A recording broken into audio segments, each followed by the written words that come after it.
Is this live? This is... Took a little while there. Hey, all right, welcome to the show. It's the twitch.tv/UltraChenTV Tuesday show. That's right, full branding. My name's Ultra David.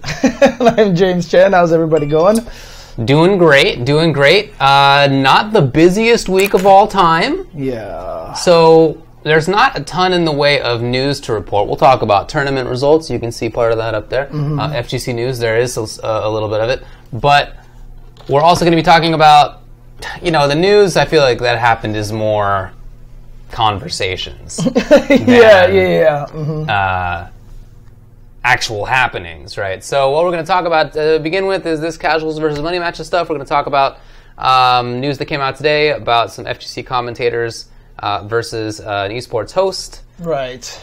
That'll be on the 5-5 matchup, I guess we'll talk about a little bit. You know, I don't know. We're probably not going to disagree in any sense, but, you know, we'll discuss it for sure. Okay.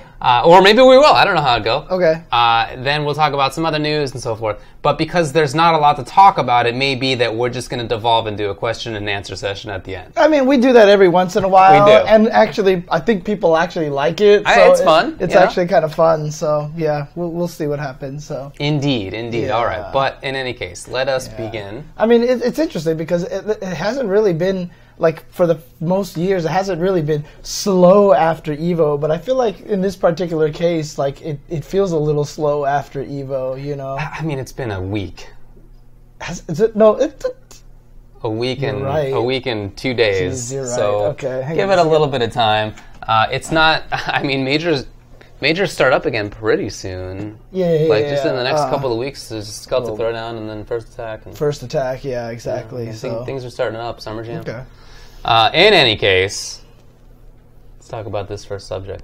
Right. So, I don't know where it started from. I know somebody said something, and then Hungrybox joined in, and Chris T joined in, and everything like that. But essentially, there was some kind of drama or comment made where if people are playing casuals on a setup, like just, one of the free machines that's going on at an event, that money matches are more important than casuals.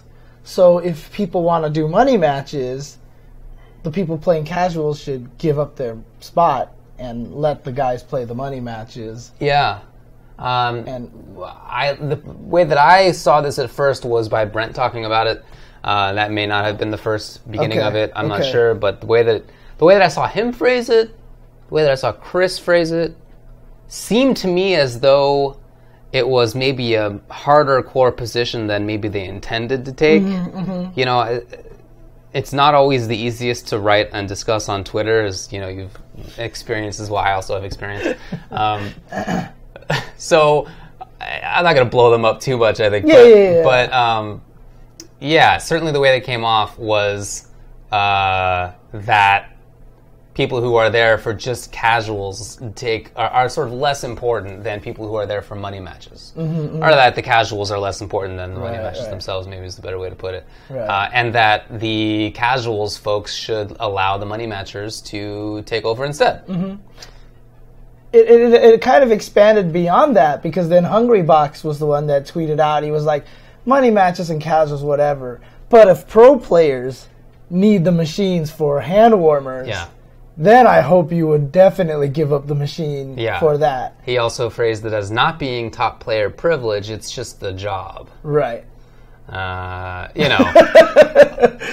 Brent and Chris and whoever else was talking about the original one, like I said, I'm not going to blow them up too much because I feel like it was just not exactly what they intended, maybe. Because in later tweets, they kind of were like, hey, we're not going to kick people off. But this tweet, that is a bad tweet. I feel like there's not much way to misinterpret that. Like, it's very clear. The way that he wrote it was very clear. It was concise. He had the paragraphs thing. Like, it seemed to me a well-formed tweet to represent his opinion. Not one that I agreed with, but I mean in the sense that, like, he didn't misspeak. That's what he meant. So that one I am willing to blow up. Yeah. Well, so here's the thing. So Chris was like, money matches greater than casual matches, et cetera, et cetera. And it was quoting a tweet that was talking, kind of hinting about the kicking them off kind of thing. And I called out Chris on that. I was like, disagree. This is absolutely not. And he was like, dude, can you talk to me first? Because I'm not a savage. I'm not going to kick people off the machine and everything like that. But during that whole entire thread, he had no response to it or anything like that. He didn't clarify or anything like that. And a lot of other people were yelling at him too. Indeed. So I'm not sure what's going on in that situation. But, you know, look, I'm of the opinion always that every player is equal in every situation imaginable.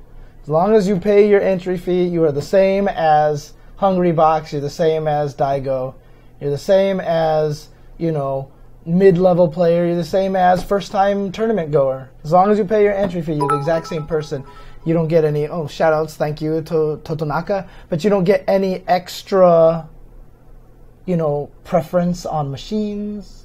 You know, just because you're a pro gamer doesn't mean your job takes precedence over the same people who spent the money to get there and probably spent more money than you did because you have a sponsor. Right, yeah. So, you know, I don't even know how this became a drama, but it was like being discussed forever on Twitter. My suspicion is that the money match thing versus the casuals thing, I feel like that has origins in maybe kind of a different place where, you know, money matches, so tournaments didn't always just have casuals hanging around, right? Like that, there weren't always a million casual setups as there tend to be today, not every tournament, but tend to be today. And there certainly weren't 24-hour venues where you could go downstairs and at any time of night play there. Money matches were done in people's rooms in tournaments, or in the arcade if we're going forever back, but, you know, more recent times, in people's rooms. Yes. So if you're in a room and that is the money matching room and two people are playing casuals, then in that situation, I think that I agree that the money matches would take precedence because, like, you're there in that room for money matches. So if nowadays, you don't necessarily need to be in a room. You can go down to the 24-hour venue if that exists. So if you're downstairs in this 24-hour venue, maybe you still have this expectation that money matches, you're sort of applying the same rules that apply to the money matching room or the salty suite or whatever into more general physical space where I just don't think that it does apply. Yeah. I mean, look, the room situation that you're talking about, there's a reason why they're called salty suites. Right? I mean, that was the original name of it, and it was to imply that you're mad because you lost. You want to challenge the guy that beat you, or you just want to go and make some money against people because your tournament experience is over, basically. So in salty suites, in those kind of things, in those post rooms, and the Evo, you know, those kind of things, those rooms are designed for money matches, unless specifically there's some rule to that suite or the room, whoever's room it is. By the way, don't take their stuff out of their fridge, which happened to Giuna again this year. But like it's you know, it's your rules if it's your room. So whatever rules you set up, for the most part, they're kind of set up for the money matches. But in the 24-hour venue thing, look, if you're gonna money match somebody, right, wait in line, beat the guy that's there, and then let the other guy come on. Or if you are, like, let's say you are Smug, right? And let's say Smug and Mena really want a money match, okay? And people might really want to watch that, right? Yeah. Go up to a machine, if there's casual people playing, be like, hey, we want to play a money match here. Are you guys cool with that? Right. If not, do your thing. I think that's what Brent and Chris were talking about. Like, they're not, again, I don't think they were talking about kicking people off, even if it came off that way at the start. Right. I think they are talking about this, like, let's ask, you know. We think that they probably will say yes, but, like, we'll ask. I think that's the different kind of story, and not really what it first came off as.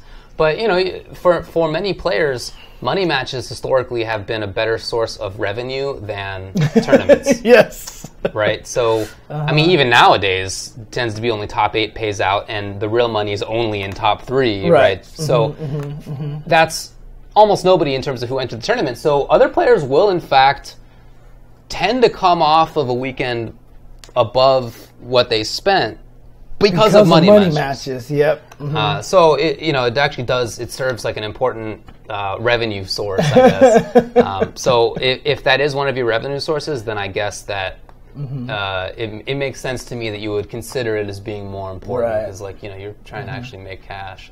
That's I guess an important point. But of course, the main thing is that in a tournament setting, in the public venue or the venue that the tournament hall is in, maybe more accurately, everybody's the same. Nobody gets to kick anybody off. Certainly not for money matches. Again, I don't want to blow Chris and stuff up again as much because I don't think that they intended this to be like such a severe thing.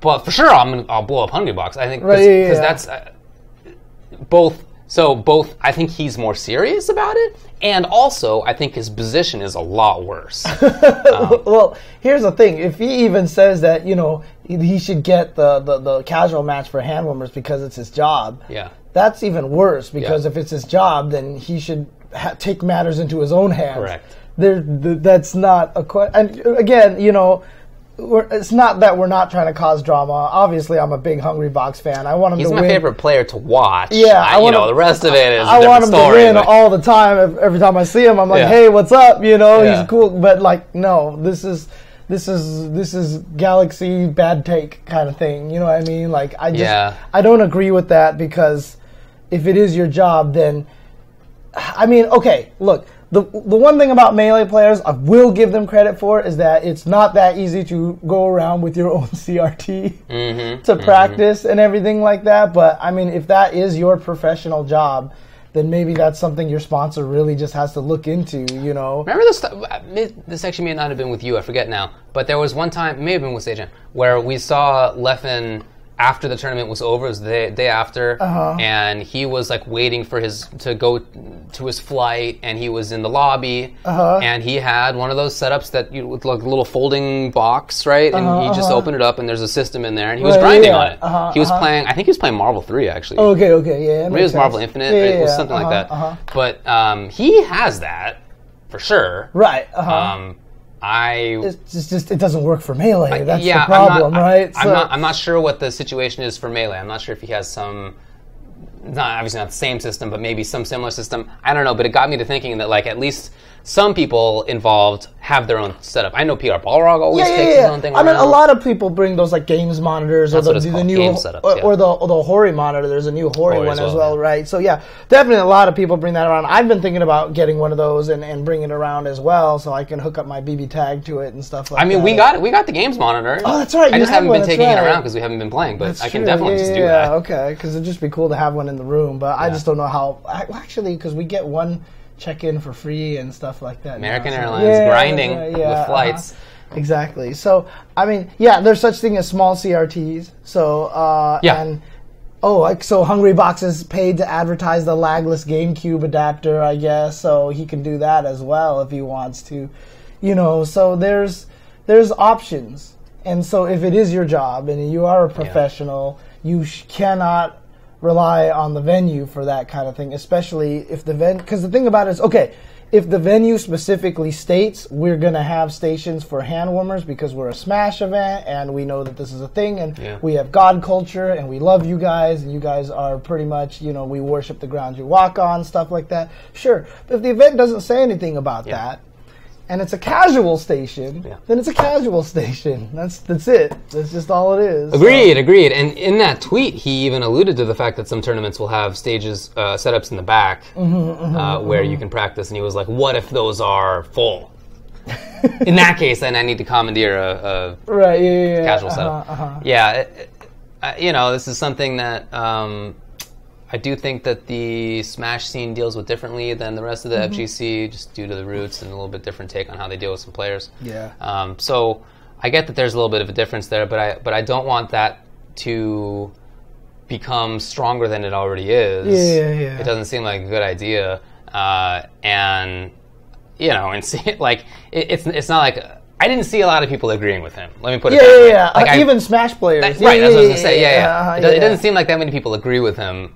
So that's encouraging at least. But yeah, that is a tough take. Yeah. And in his own tweet, he clearly contemplates that people will perceive it as being top player privilege, because he's like, in the tweet, he says, "This isn't about top player privilege. This is about my job, which is top player privilege." That's what it is. So, like, he's thinking about these things. It's just still like kind of a warped view of it. Yeah, a little. I don't like it. Yeah. In conclusion, I don't like it. It's not something that I want to see happen more often. Certainly don't want to see it spread to other parts of the FGC, and it even seems like in the Smash scene itself, it's not a popular idea. Yeah, I mean, again, I just, it's so important to me to preserve. I mean, I know arcades are dead, whatever like that, but our culture is so arcade based, and that's where a lot of the difference in the Smash community comes from. It's not based in the arcade, and also the documentary. I mean, the Smash documentary really affected a lot of things in their community, and it really kind of promoted the God concept and created the God worshipping kind of mentality. I feel like that's in modern Smash, and it's just not something that I personally believe in. I just don't believe in it at all. And I've said it on Twitter. I was like, everybody has an equal opportunity. One of my friends got sent to losers bracket. One of the viewers on the Chen Dynasty got sent to losers bracket by, I think it was like Mago it was somebody in Tekken or something like that, but they got sent to losers bracket by a top player and stuff like that. And and I had other people be like, dude, I had to play like Bonchan first. It was Bonchan who sent my friend to loser. But that's the thing, is like you run into these guys, and that's the coolest part about fighting game tournaments. You know what I mean? So.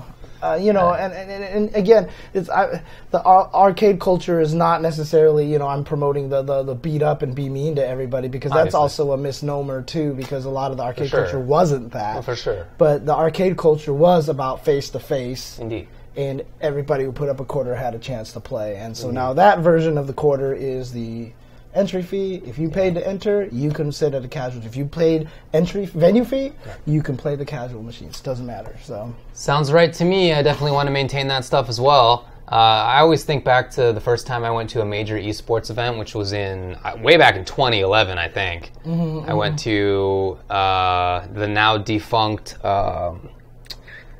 NA something. It was a big StarCraft tournament. I don't know what it was. Oh, okay. NA L something? I don't remember everybody. It was so long ago now. NASL? NASL, thank you. Oh, there you go. That's what Shout out to Muffin. The Star League, that's exactly right. Anyway, I went there, and it was such a culture shock because the players walked to the playing stage, which was a stage, on a red carpet that was literally cordoned off. Right. So they're walking from whatever secret area in the back, literally from another door, completely segregated from everybody else on this little red carpet. And that was just bizarre to me. This 2011. Keep in mind, 7 years ago now, and that's maybe a year after arcades started to really have a problem in SoCal. It was still very fresh, and that was a huge change, and that hasn't changed at all for the larger esports scene. It's gotten more to that degree. They're literally professionalized now, right? Like there are teams. It's a league. It's very much more bifurcated than even it was at that time. Right. And while I understand why that stuff occurs, it's a very different scene. I really don't want that stuff to happen for us. This is something that we're always discussing, FGC versus esports / with esports, and how are we going to deal with that. And to me, one of the most important things is to maintain this idea that everybody in the fighting game community can play against each other, and that we're not separate species. Yeah, and it's one of the main reasons why during breaks at EVO, I'll actually just take time to walk around the floor. You know what I mean? A lot of me wants to just sit in the back and hide and be a turtle and stuff like that, but I will walk the floor because I just want to say hi to people. Yeah, man. I want to let people run up to me and just be like, oh my God, it's not because I'm like, hey, check me out, celebrity man, but I just want to make sure that everybody feels welcome at the tournament. I want to be able to say hi to people. Because that also, the top players are walking around everywhere. You can stop people for pictures and everything like that, and to me that's important. So. Yeah, I mean, there are plenty of times when it's not all the time, but not uncommon that tournaments will have food for staff, including for commentators. And I prefer not to eat in that staff room if I can take the food out. Sometimes you can't take the food out because it's on plates and stuff. They don't want you leaving. But if you can, then I'd much rather just go sit in the crowd. Much rather just go sit in the crowd. Yeah, that's what we've done. Feels more comfortable. We're just eating out there in the crowd and everything like that. So yeah, okay. I don't want to be separate. I just want to hang out. That's all. But I mean, this extends. Except if I'm on the mic, don't get close. Yeah, this extends to all the different things like that. I mean, so that's why the casual money match thing is so important to me. Right. That I mean, I think that's also cool too. So let's say Smug and Mena RD do want to play a money match, right? Yeah, which would be cool.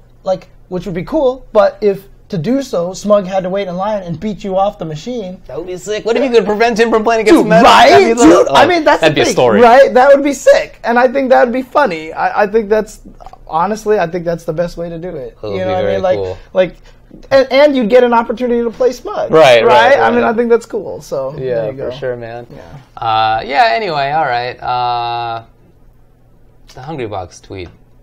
That's the issue for me. It's still not the worst tweet that triggered conversations yesterday. So.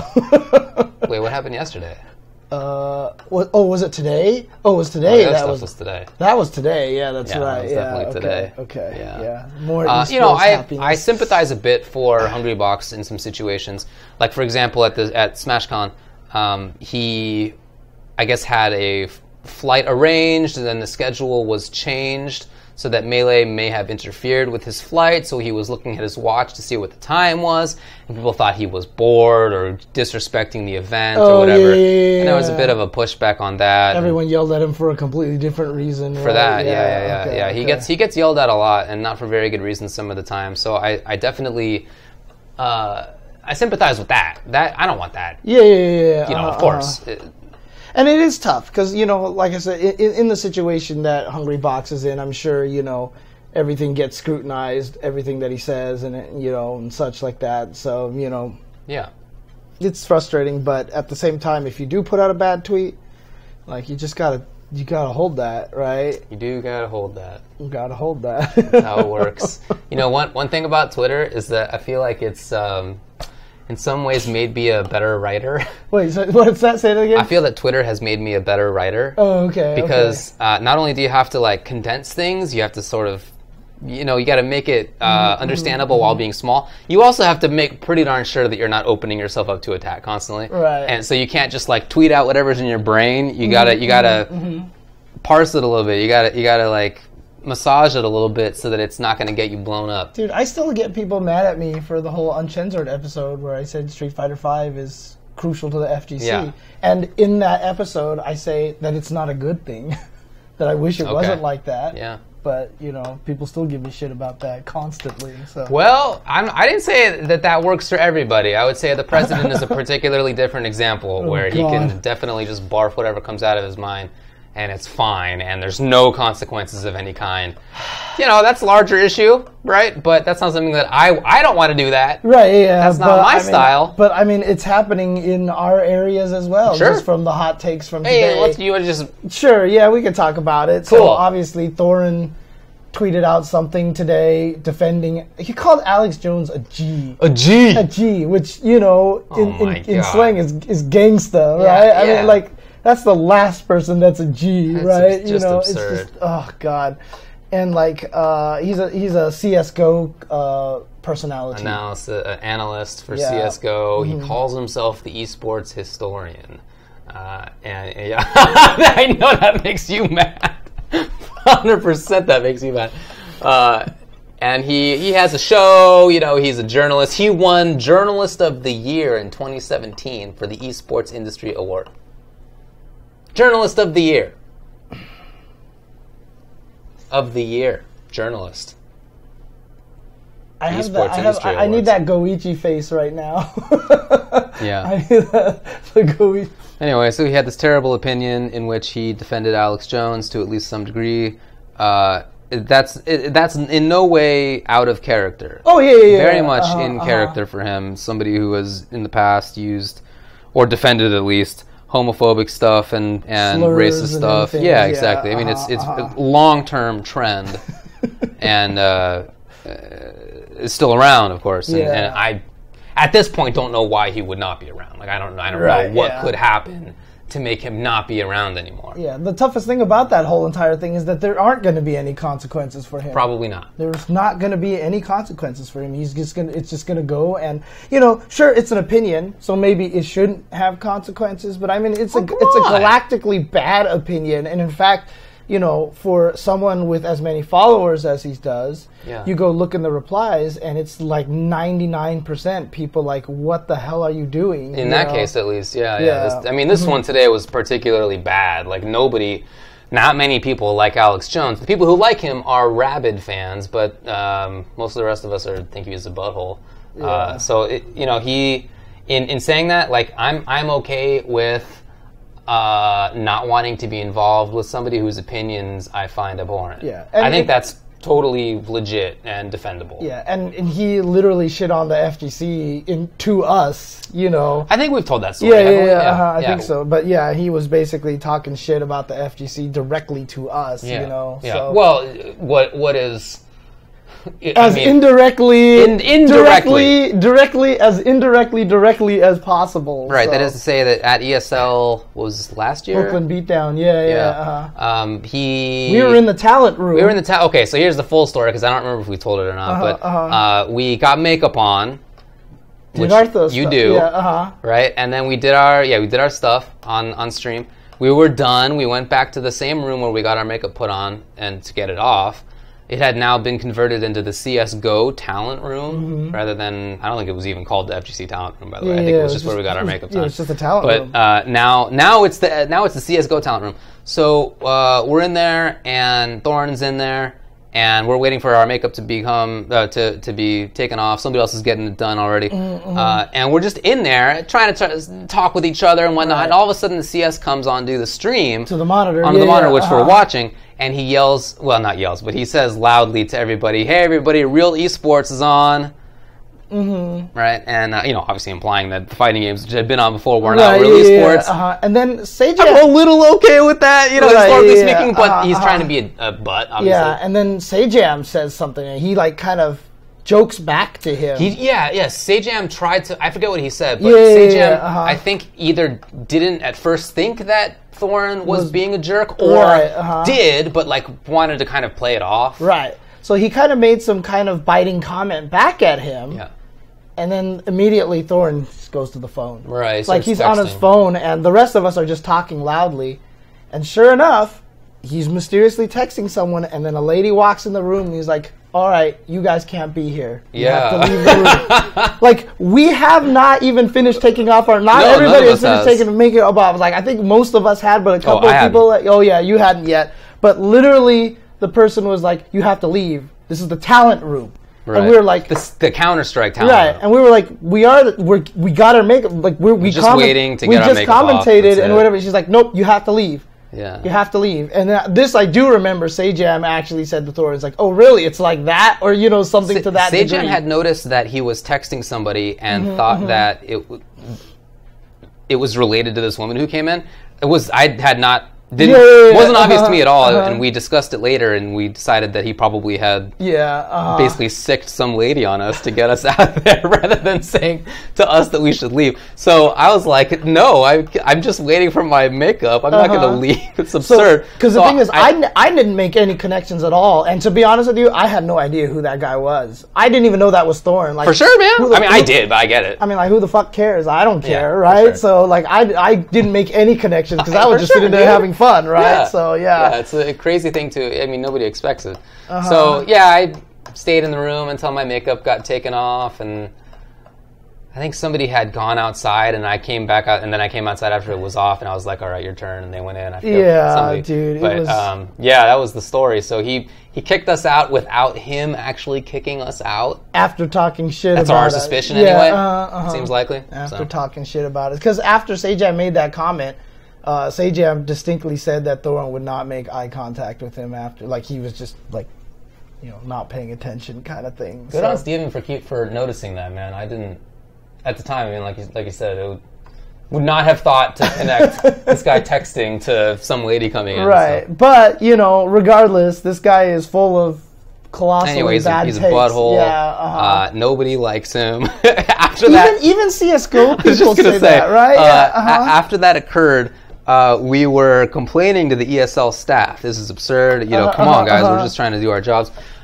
This guy kicked us out, and it was a surprise to nobody. And, they all know that he's like that. They work with him and try to not make it bad for themselves. But don't blame ESL now. They don't like it. It wasn't ESL at all. I mean, I don't know. ESL hires the guy. ESL's staff kicks this guy, kicks us out. Like I don't think they're blameless. But the people who we were talking with expect that. Right, like they know that there's going to be something because that's just how he acts. It's not news. He is definitely the definition of kind of privileged situation. You know what I mean? Of top personality privilege. yeah. So anyway, there's a little vignette about Thorin. That's my only personal experience with him, and it very much is in keeping with what I see from him on the Twitter and on shows and stuff. So anyway, he thinks Alex Jones is a G. Alex, if people don't know who that is, Alex Jones is this guy who runs a thing called InfoWars, where he's full of conspiracies and absurd rightist nonsense. He sells brain juice or whatever like that. Yeah, he sells supplements and that kind of thing. Right? Yeah, and has been getting attacked lately rightly so, and getting kicked off of various media programs or channels, YouTube and stuff is gone. So you know, on the sort of absurdist, conspiracy-filled right, they were upset about that, and I feel like he fits into that. Like that's his, talking about Thorin, that's like his folks, right? So, yeah, he thinks Alex Jones is a G. I don't want to be involved with that. I mean, it's just, what would, I mean, again, you know, opinions are opinions and whatever like that. I'm just not sure what would make him want to even tweet that. Like, he defended racial slurs for a Twitch broadcaster who is well known. Okay, you know, that's in your field, that's in your area. But like, what? I don't know. It's just like I think it's just the same group of people. Like they politically aligned. That's all. Yeah, I don't know. The whole thing is. It's not, I mean, it's not the entire right, of course, but there certainly is a significant trend, which is something to combat. You know, that's not good news. Oh man. Yeah, I mean. Yeah, again, that's kind of why when the commentator thing that we'll talk about in the 5-5 matchup came up, I was just like, I just don't care. Because, like, at that point. Talk about it now. Oh, yeah. Oh, sure, we can just do the 5-5 matchup thing while we're here. Macross, that is what I have heard as well, but I don't think that it's terribly relevant. I don't think that you hold the opinions that he holds because of that. That's a, you know. I mean, there are certain things to expect with somebody who suffers from that kind of stuff, but that's not defending Alex Jones is not one of them. Right, yeah. But, yeah, I mean, so obviously, it's tough these days, because you deleted Twitter off your phone, right? So I gave it in. You came back. I found myself just being on the web version constantly. It just wasn't changing anything, right? But you still haven't given into the World of Warcraft. I haven't done that. Okay, you're okay. I'm all right there. Yeah, but I mean, that's just the thing is like, just even for me recently, like all the stuff that just keeps happening, I'm just like, I just don't want to deal with this, especially with my goddamn Facebook feed. But that's a whole nother story that we'll tell. Yeah? Dude, I have a thread on Facebook right now that was politically oriented. Okay. It has like 600 comments on it right now. Okay. And it's not fun. That's 3 times as many friends as I have on Facebook. Yeah, I know. For a very particular reason. I actually need to go and cull that list for this very specific reason. But, you know, I mean, I'm up to my neck in this kind of crap. And so, like, when the consoles and money match and casual things came up, and then the Thorin thing came up, and then someone linked me this commentator thing. I just looked at it and I was just like, close. Okay, so... So what's the situation here? I have mostly quit Facebook. It's only for jokes. Yeah, that's it. Period. End of sentence. Only for jokes. Yeah. Yeah, this is people are asking on the stream. This is the Blaze Blue shirt on. Oh, that's this is cool. like a 10th year anniversary Blaze Blue celebration. So it's Blaze Blue, all the characters in chibi form. So that's pretty cool. tinyurl.com/86jchensor. Anyways, go ahead. Those characters are more easily differentiated than the Blaze Blue character select screen. I know, right? Seriously, actually true. Yeah, they actually did a really good job. That's too funny. Anyway, so this news today.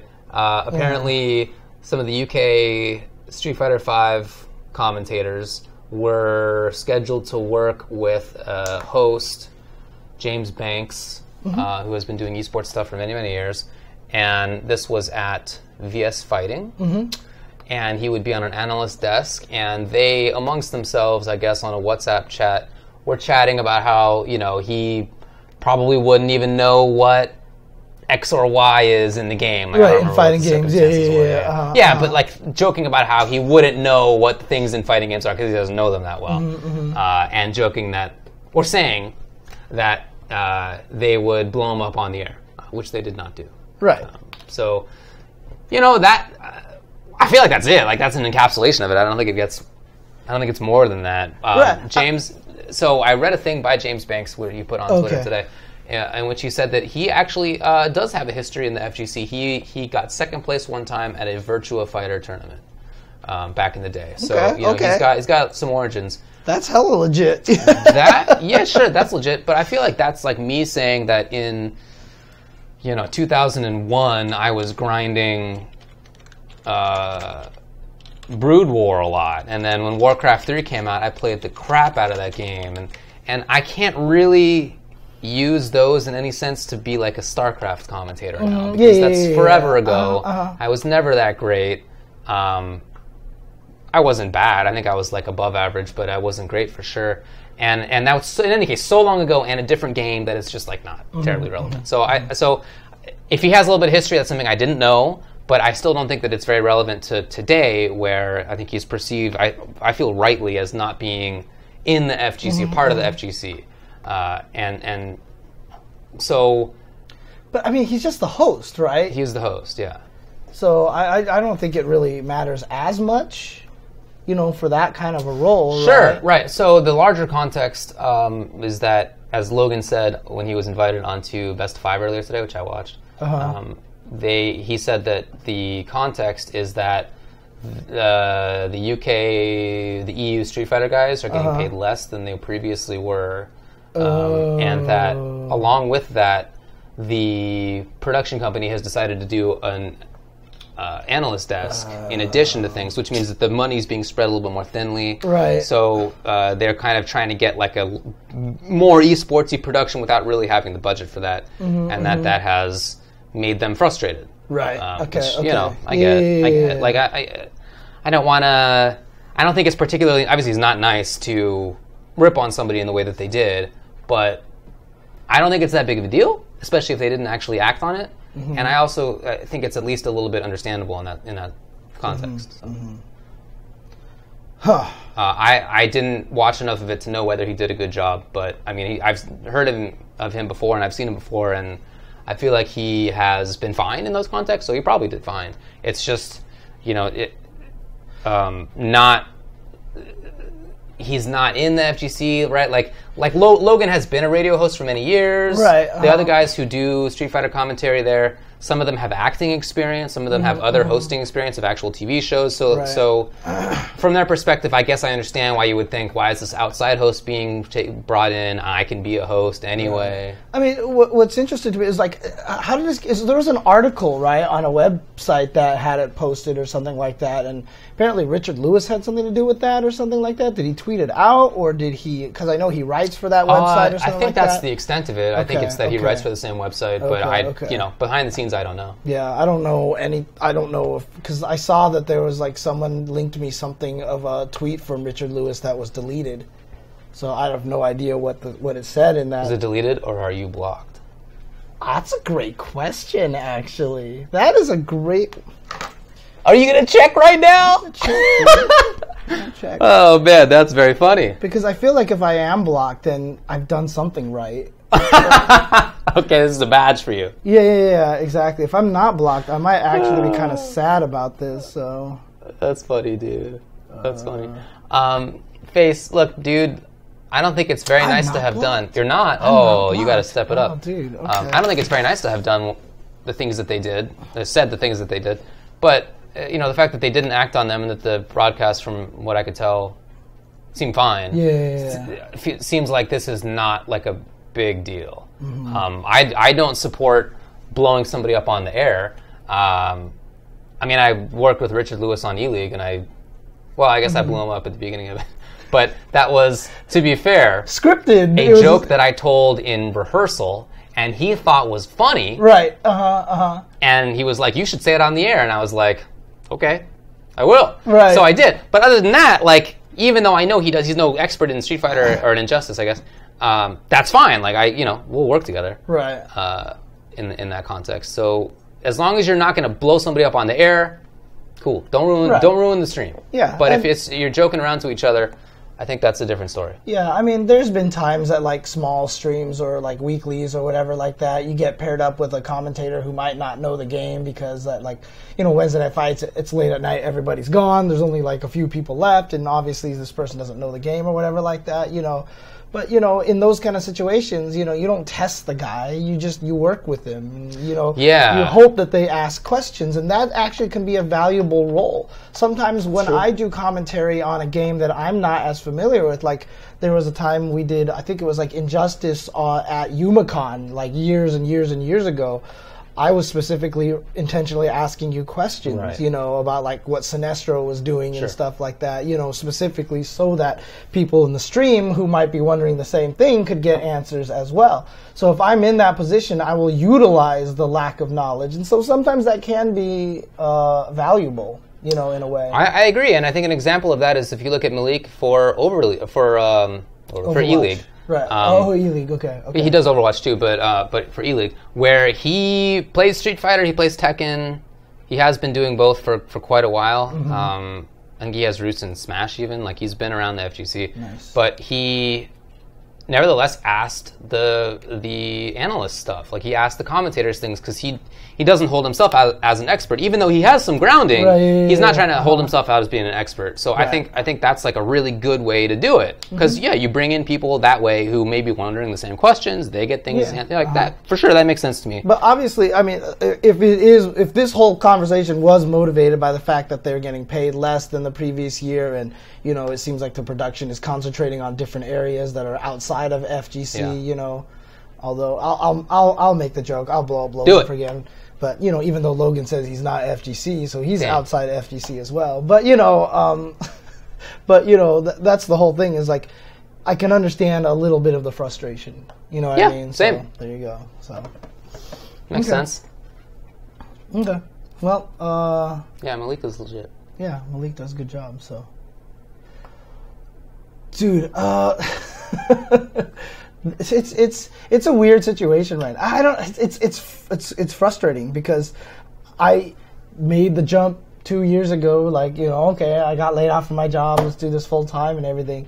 And I swear in that 2 years that I've been here, it's just gotten even more complicated and just more like weird. Oh, it will get worse. Yeah, I know. And absolutely. And it's just getting worse, and it's just like, it's a frustrating situation because I'm coming at it from so many different angles, you know what I mean? So it's just like, it's just a weird thing.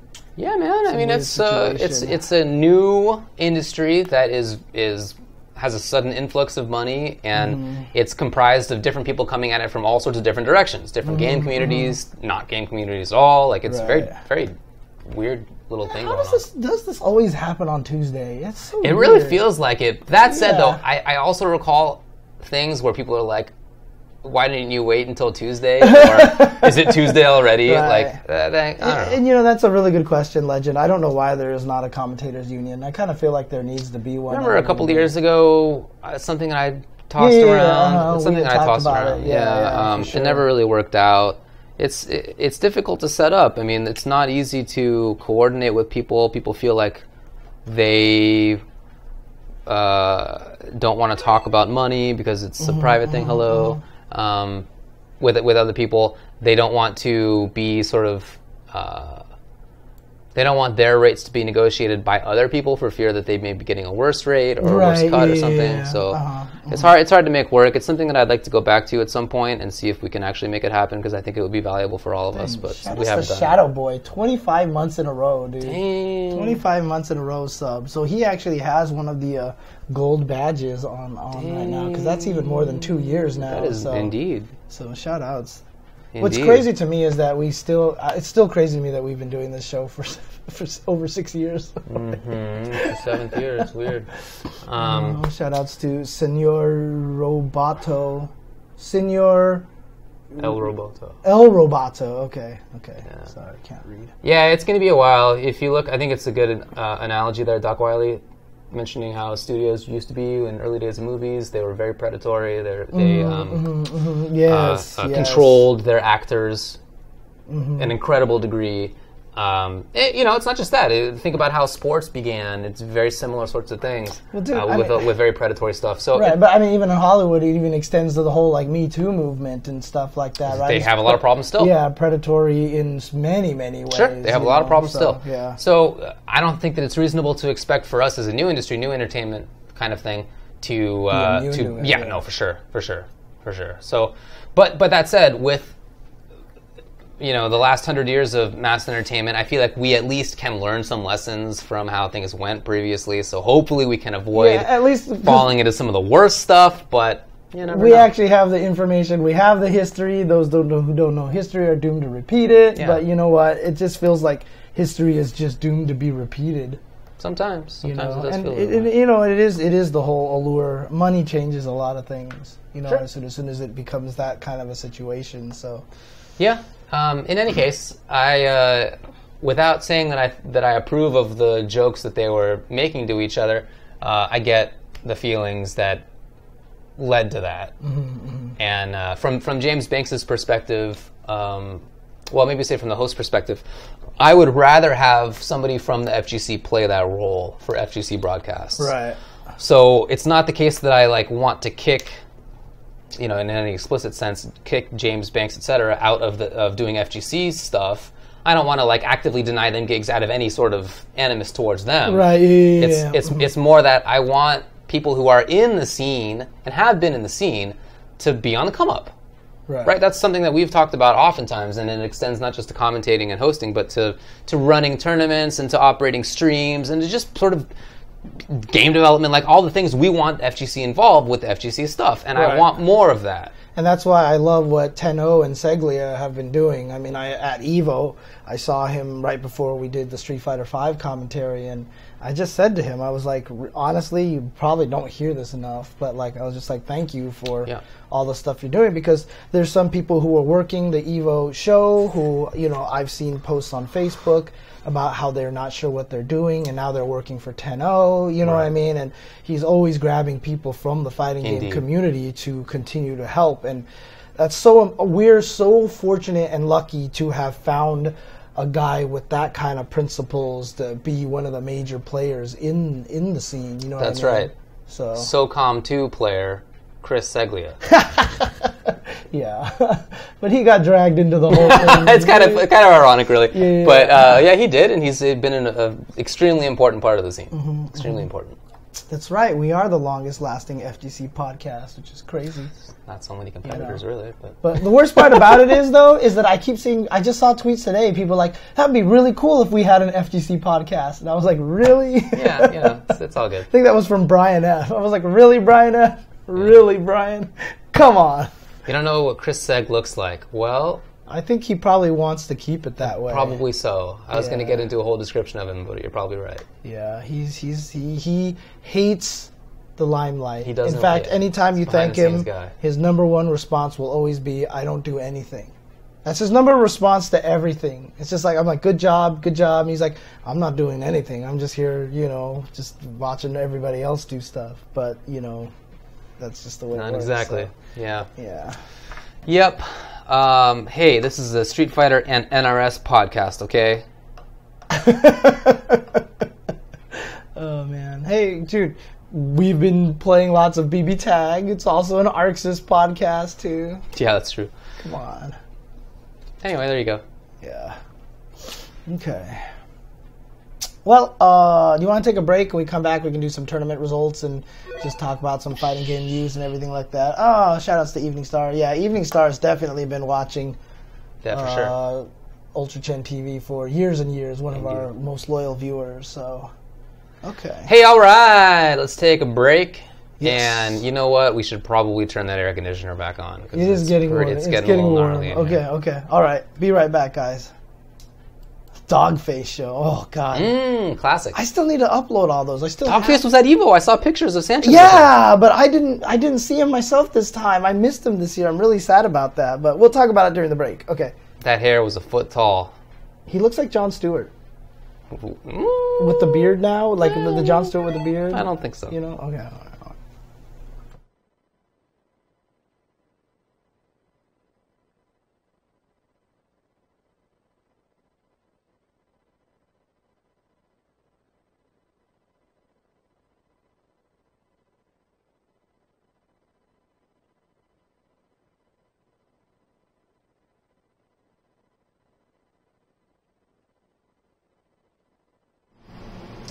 Oh yes, Keats and Ski Sonic used to have a show. It was called Wake Up SRK.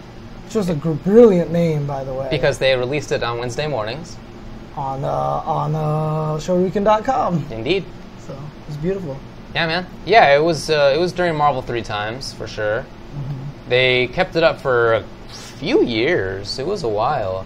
And yeah, of course I remember Alphaism Radio. Ski Sonic was on that first, right? That wasn't that Bunk who made that? Yeah, it wasn't Ski Sonic's thing, but he was on it a lot. He was on it a lot. He was on a lot, yeah. He was. But Dogface, oh man, that's how I met Gutex and Mike Ross. Okay. And they hadn't even really been like a pairing, but they were the first people that Dogface interviewed, you know, and that was when Mike Ross first told me that he thought I was jchensor. And to that thing, like, so Derek Daniels, who had that beautiful tweet to you earlier today, you know, it was him, me, and Madge who were kind of like the producers of this. We were the logistics guys. So we went there with Dogface to go shoot this interview. Okay. We actually had no idea what to expect, okay? We actually did not know what to expect. Okay. And in fact, I think Mike's brother was also there as a cameraman as well, because in one part of the episode we mentioned the brother, and Dogface is like, wherever he is, you know. And okay. Like, but the thing is, we didn't know what to expect. We just thought it was going to be an interview. Yeah. And then he just started coming out with just the most random-ass questions. Super random. It was the most hilarious. Like, literally, me, Madge, and Derek are, like, on the floor. We're like rolling, trying not to laugh to get picked up by the microphone because we were just cracking up so badly. You know, like I was expecting all these crazy questions, and then, you know, of course, you know, Dogface asks like, who would be a better leader, Barack Obama or Optimus Prime? Right? And then Mike Ross, of course, had the just kiss his fingertips answer. He was like, I think Barack Obama because Optimus Prime let the black robot die. That's funny, dude. I don't remember. Oh man. Yeah, I think Alphaism Radio was the first one that I knew of. Yeah, Blast Show is still going on. I'm pretty sure. Yeah. Right? Yeah. I don't know. I think it is. So. But yeah. Yeah, like back in the Secret Channel in the mid-zeros, I remember Alphaism Radio coming on. Damn. Yeah, that was for sure. Oh yeah. You know, 2004, 2005, something like that. Like, he kept it up for a long, long time. Yeah. In fact, maybe it's happening still. I haven't been in the channel in a million years. Yeah. And you know what? But I think that's the oldest. The funniest thing, too, is that our show even started because someone else was like, hey, we want to do this big old giant media thing and have a bunch of different programs. And we're like, cool, we'll start it out. And we were the only ones that did it. And then we just never stopped. It's funny. Weird. It's very, very strange. Which James on They still do odd episodes? Really? Wow, that's awesome, guys. Oh, Alphaism? Really? Yeah. Dang, that's cool. Say what's up to Bunk for me. Yeah, SDR is still going a little bit, so... Yeah. There's a lot of good stuff out there still. There's still content out there if you're looking for it, so... Do you have the results that we will discuss shortly? I believe I have... let me see. Do I have this one here? Yes, I do have most of them. So, Although, well, let me see. Let's get this one out here. My selection tonight is a salad, mixed greens. Oh, sorry, we forgot to talk about your food. And in that salad, I have placed soba noodles. I have placed hard-boiled eggs. There are also almonds. There's a salad dressing that I created myself, which includes soy sauce and mirin and Maggi seasoning, brown sugar, and red pepper flakes. Look, it smells good. It's good. Let me see it. I'm gonna get a whiff of this. I'm gonna like totally inhale this. No, just kidding. I can't smell anything when I do that. So. Yeah, man, I make salad dressing. Come on, guys. It's actually pretty good. You're gonna have to give me some of these recipes at some point in time. Well, So I just make it up every time. Oh, do you really? Yeah. Sometimes it doesn't turn out well, but usually it's all right. Okay. I was about to say. I was like, that's kind of risky, right? Okay. All right. Well, whenever you're ready. Okay. French kissing. Jeez, that's what you thought that was? God. All right, ready? Yep.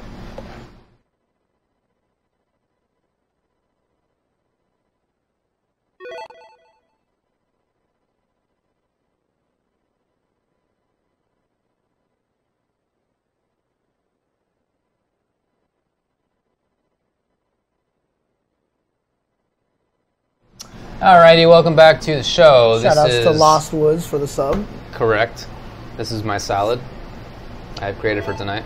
Okay. Oh, shout outs to Johnny Bakes for the sub. And man, everything is just choppy as hell. Oh no, dude. You can't see my salad. Get out of the way, Steve. Yeah, I know. There. Dude, it's actually funny. It actually was kind of in the right position. Steve was in the right position between us. Darn. But we should probably change that now. We should probably change that, No, yeah. Steve is no longer on the show. Like a year later. And actually, to be honest with you, the emotes that we have, the Tasty Steve flexing emotes, I kind of just want to like give them to Tasty Steve. That And would we be could great. probably actually come up with some other emotes or something. Sure, that is a good idea. Not that Tasty Steve ever streams. I was just gonna say. Anyway, so That's something he's been talking about for 10 years. you know what? Let's just leave those Tasty Steve emotes here. I think that's fine. See how he like almost kind of fits on us perfectly there? Yeah, he's accurate to true to life size. Yeah. Maybe minimize it a little bit more. He's a foot shorter. Yeah. This guy thought that Tasty Steve was a foot shorter than his girlfriend. A foot. A foot is, in human terms, 12 inches is gigantic. She's tall, okay? She was tall. She's tall. She's 3 inches taller than him. Yeah, I know. God. Anyway, you want to talk about results? What do we got here? Okay. We've got Orlando Red Bull. This just happened this weekend. Orlando's Red Bull. Switch the topic we're doing? Yeah, good call. Good call. This is why we need stream producers or stuff. Boop, boop. There we go. All right. Okay. So that took place this weekend in Orlando. Of course, this is the ongoing series of Red Bull Conquest. It's going to culminate in the Red Bull Conquest Finals that are going to be taking place in Washington, D.C. at the end of the year. I think it'll probably also still serve as the NA Finals for Capcom Cup, for Capcom Pro Tour, maybe? Yeah. I don't know. I okay. just made that assumption. I thought that was announced. I don't know. It's not that I know secret information. I phrased that poorly, okay? I don't know any secret. I just assumed because they have been every year. Stop that, David. I don't know either way. You know me. But yes, but this weekend in Orlando, this took place, and for Street Fighter V, the winner and representative of Street Fighter. I'm all flustered now. I can tell. Oh my God! There are secrets out. Yeah, I know. No, NuckleDoo won that one, so he's actually going to represent Orlando in Red Bull Conquest. I think that's very fitting. Yeah, he beat Gentleman Thief in a 3-0 win. In Tekken, NG Obscure won 3-2 against Cody, and then let's go. Ryan Hunter took Guilty Gear, and he took that over Hotashi, so that's really impressive right there. Hotashi, obviously one of the strongest L-Felt players, and Ryan Hunter, a very strong Venom player, but Hotashi has generally had better tournament results than Ryan Hunter, but Ryan Hunter, good job to him. So. Let's go, Ryan. Yeah, let's go, Ryan. Let's go, Ryan. Commentators, still alive. Also, let's see, there was also an online qualifier for Red Bull Conquest as well, and IDOM took the Street Fighter V online one against Terrence, who we saw at the Red Bull Proving Grounds before. Very good player. 3-2. Tekken Glaciating won 3-1 against Rixta. And I saw Rixta tweeting about that. He was like, where did this guy come from? He was like, he blew me up. That was cool. And then in Guilty Gear Rev 2, hey, Hotashi came back and took that one, so he's still going to represent anyway. It worked out. And he took that with a 3-0 over Bjorn Son of Bear. Wow, good job. Wow. Good job. Yeah. Okay. Glaciating is an online god, is what people are saying. Sick. Not all commentators are washed up. Well, you got one right here, so there you go. You mean is washed up? Yeah, is washed up. That's Sajam is silver in Street Fighter V? No way. He's got to be like diamond or something. He's got to be plat at least. Yeah, he's got to be something. He's a good player. Yeah, Sajam is really good. The only reason why he'd be silver is because he probably plays all the characters. And just like when they come out, it's like, let's learn Sagat, and then probably loses a bunch on there. That's just the way that it's going to be. So yeah. Is he actually diamond? I don't know. Okay, but that happened. Never this seen weekend. his stream. Also, this weekend was Furia. Sorry, it was the wrong one. There we go. Furiatica. This took place in San Jose, Costa Rica. Correct. Not Northern California. Correct. So, San Jose is the capital of the country. That's right. And for Street Fighter V, let me do this really quick, just so I'm not staring off to the side. And I think almonds pair pretty well with soba. Oh yeah? I do. That's an interesting combination because it's definitely a cross-cultural combination. I think so. Yeah. Or almonds not from there? I don't know. I don't know. I've never seen them. Well, I mean, there are Asian dishes that have almonds, but the only ones I can think of right now are like the fake Asian dishes right now. So I don't know. Well, let's see. Street Fighter V Arcade Edition. 7th place was Voodoo Tavo with Urian, and TSD Seguero with Ken. 5th place was SB Doomsnake. Hey. Still chugging it out with that Vega there. For sure, he should really move on. Yeah. Also ZF, ESA, Zavale, P with Laura. 4th place AK, I Am the Final Boss. Sick. With Ken. What a cool name. 3rd was Andy Enigma CR with Ken. 2nd place was Kakaroto with Urian and Karin. And 1st place, AZE Maximov with Rashid. Nice. And then in Dragon Ball Fighters, I'll just do the top 4 here. ZTG Kadejo was in 4th place. 3rd place was Mad VGmon with Adult Gohan, Goku Black, Yamcha. 2nd place, Solo XS with Cell, Kid Buu, Goku Black. And 1st place, ZTG Chakras Bibbidi with Cell, Andrew 16, and Goku Black. Those are some pre-patched teams right there. King of Fighters 14 was won by TXE Violent Kane with Shune, Najd, and Kyo. Sick.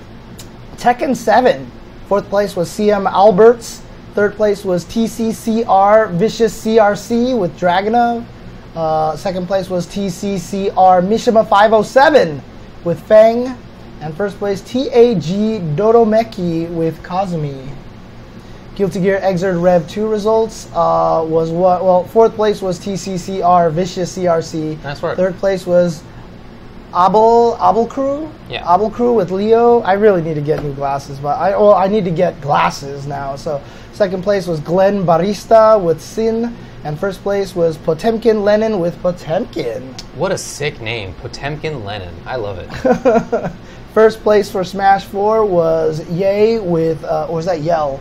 Yay with Marth and Meta Knight. So there you go. So that was Furiatica. And again, that was in South America. So, I've heard of Able Crew, yes. Okay. There was also an event in Moscow. Moscow Fighting Arena across Russian Reversal 2018.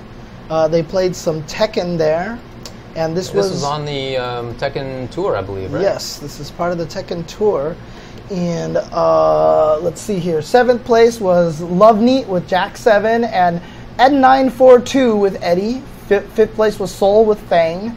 And Zeratul with Asuka. Zeratul? Come on, buddy.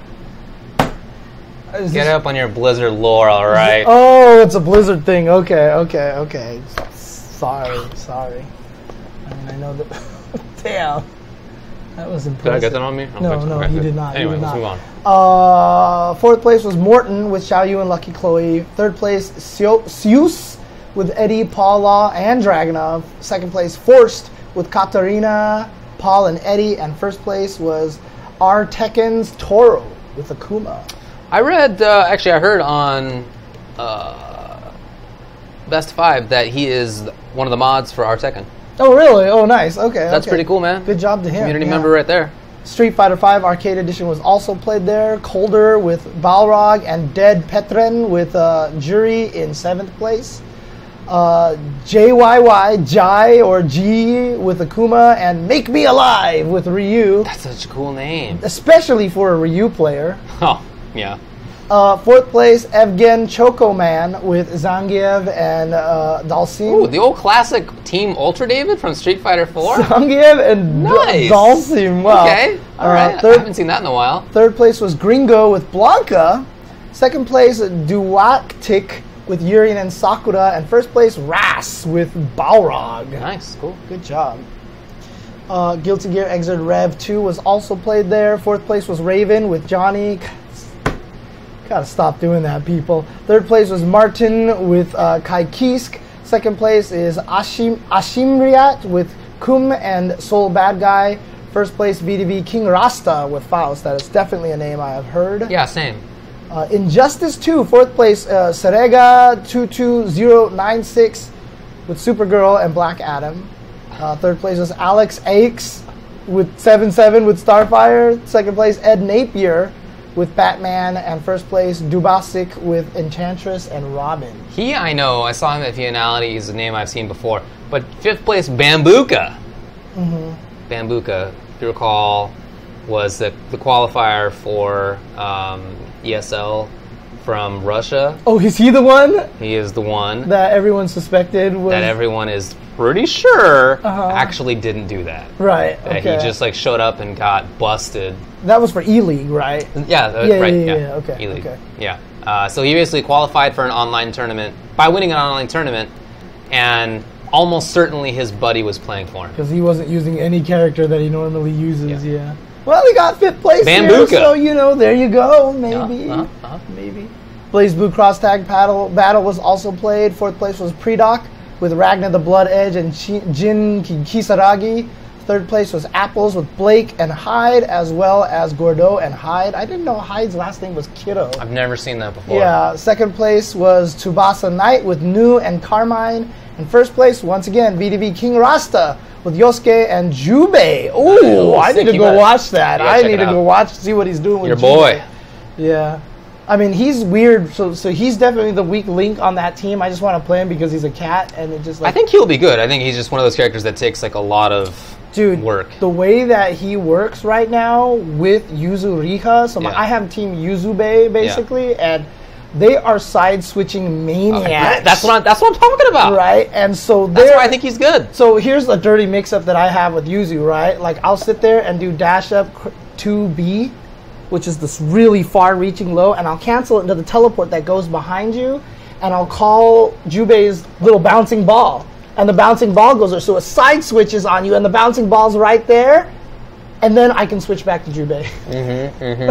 So they'll see Yuzu go to the other side and be like, shit, I gotta block the other way, and I switch back to Jubei, the ball hits, and Jubei recovers in time to dash up and keep the combo going. Dude, there is some dirty ass shit you can do with this team. That's what I'm talking about. Yeah, and then he even has the little thing in the air where he goes around to the other side, so That's I can tricky. do that into, you call Yuzu randomly, and you're like, I don't know what the hell side it's going to be. 100%. And then he's got the dash through, Jubei has the dash through, so there's just going to be some dirtiness That's what I'm talking about, on that team, dude. The more I play it, the more I'm like, this is actually a really sick combination. Sick, dude, yeah. Because I found this nice combo setup. Sorry, I'm totally going on a sidetrack here. I found a combo that I was using with Jubei's neutral assist, and it was just really hard to make it into a combo that I could work, because everything that I was doing would cause too much hit stun deterioration. I had to find all these alternate ways. Dude, it took me forever to craft a combo that works with this, right? So I was like, you know what, I'm just going to try some of the other characters and see if their neutral assists are better for it, because, I just felt like Jubei's didn't have enough range. I just found out how good Jubei's neutral assist is because of that. Because it hits forever. it's one of the longest assists because he goes slash, slash, jumping, slash. Whereas everybody else is like, blah, blah, and they're done, right? And so I couldn't do the same combo that I had. And I also found out that Blake's assist, which does the back and forth, it's just a great knockdown. Jin's, which floors you, you can get the OTG. Dude, they scale like crazy. I didn't know the different assists scaled so differently. I didn't know that either. So the Jubei one was not deemed by ArcSys as one of the super good broken assists. Interesting. So I was getting like 9,000 damage off of 2 meters. Hey, Night. Oh, thank you. So I was getting, I was actually getting 9,000 damage off of that, and then I did it with those other characters. It was like 7,000 damage, and I was like, what the hell? And finally, I know why now my Aurier and Blake combos do no damage. Okay. Right? So I was like, okay, now I understand. Interesting. Yeah, so, I don't know why I didn't know that, but yeah, that's interesting. Sorry. I came up with a cool new mix-up with Team Tager and Wald. So Team Big Boy. The big fellas, aka Team Hulk Hagar.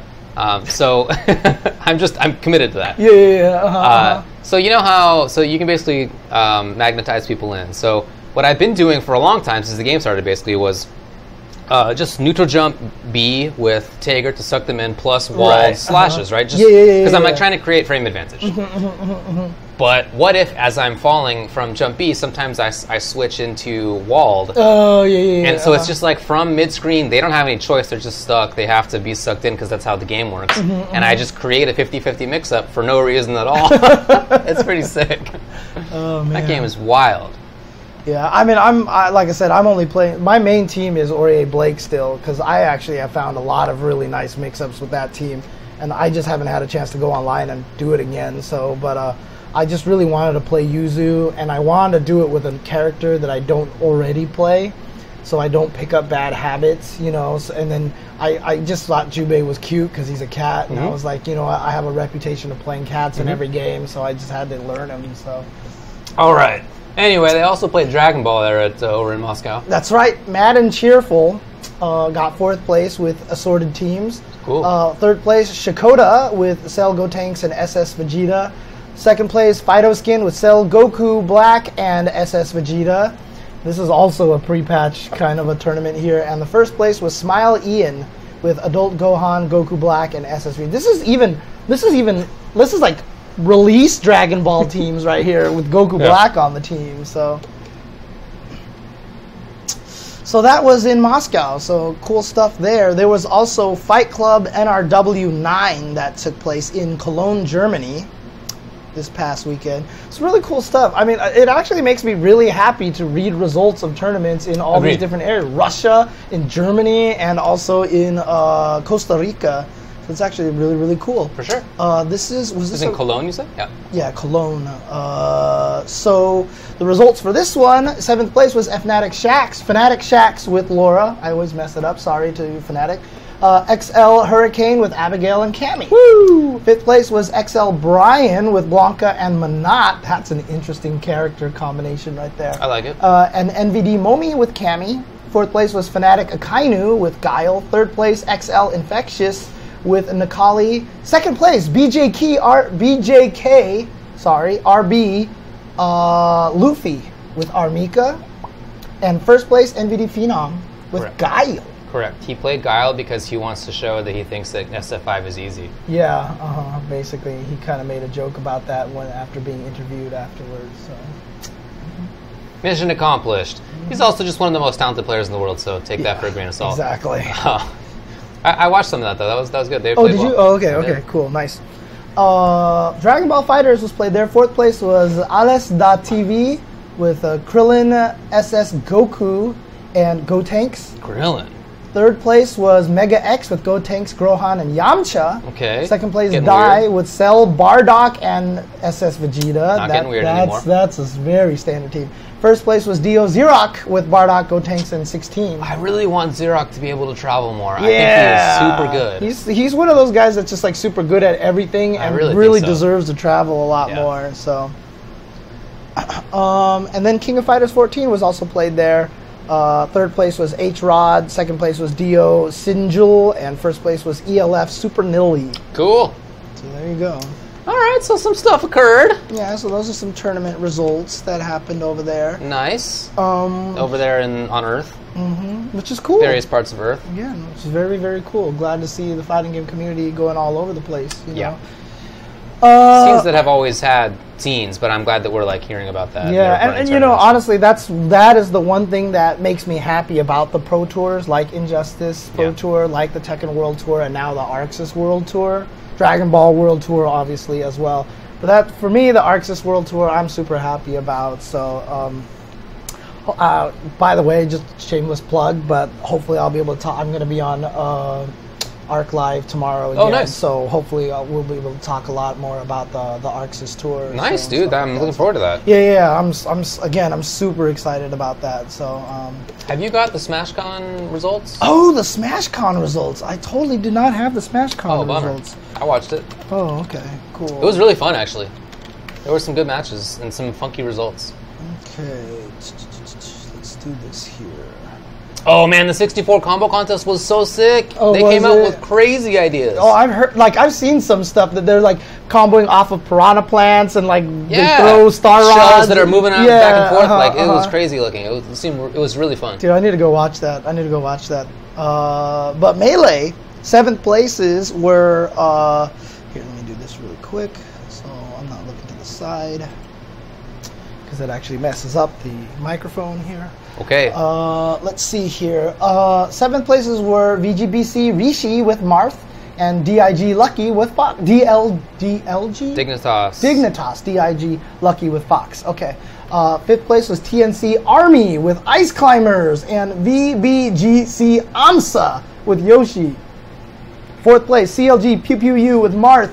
3rd place Liquid Hungry Box with Jigglypuff. I hope he got the machines. No, anyways. 2nd place Echo Fox Mewtwo King with Marth, Sheik, and Fox. And 1st place, of course, Alliance Armada, the GOAT of Melee with Peach and Fox. It was good. Those top 3, I think, are something that is mostly happens. But I had a blast watching Army, who actually went down to the final game against Pew Pew U. Oh, nice! And really cool to see AMSA always up there, in 5th place. So that was really fun. And then if you look down a little bit further, there were some results that you might not expect. Yeah, Zane is in 9th place right there. Well, you got to look down. Android, which is Armada's brother, is in 17th. You got to go further than that. Wow, really? Can you scroll down a little bit here? Okay. What are we looking for here? Is it frozen?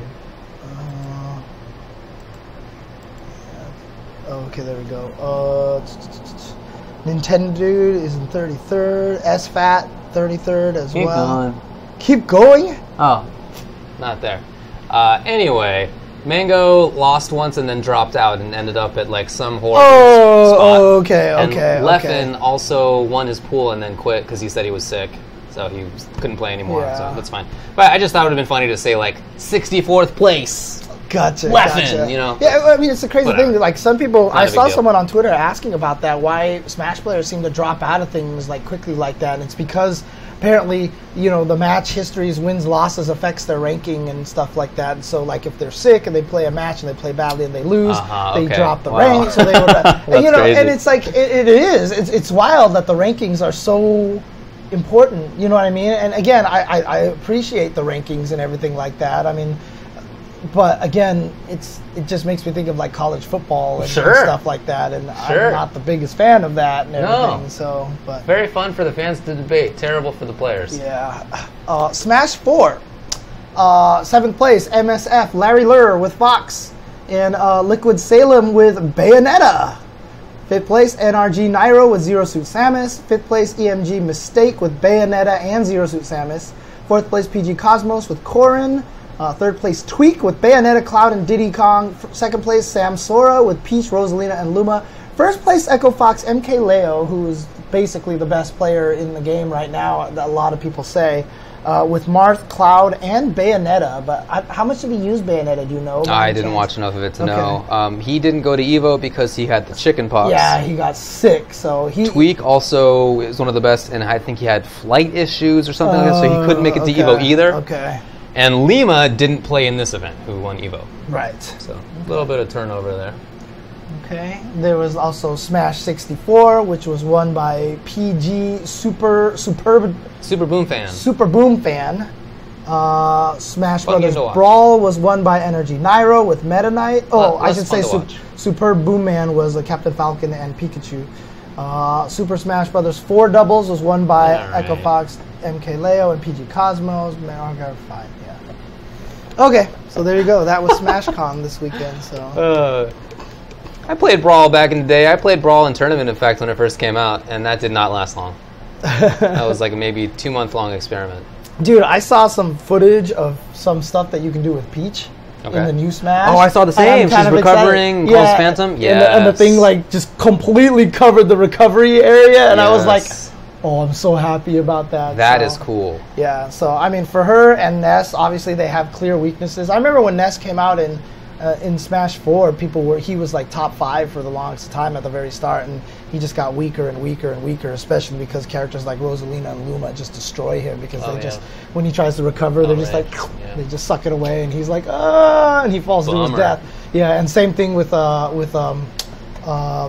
Villager can just grab it too, and so it's a problem. So he just kept getting weaker and weaker, but I'm hoping Ness and Zelda are really strong in this next one, especially Zelda. It would be cool if Zelda was good finally. Yeah, because she's been bad like all the time. Yeah. So, all right. So some tournament news coming up. I played Rob. That was my character in early Brawl.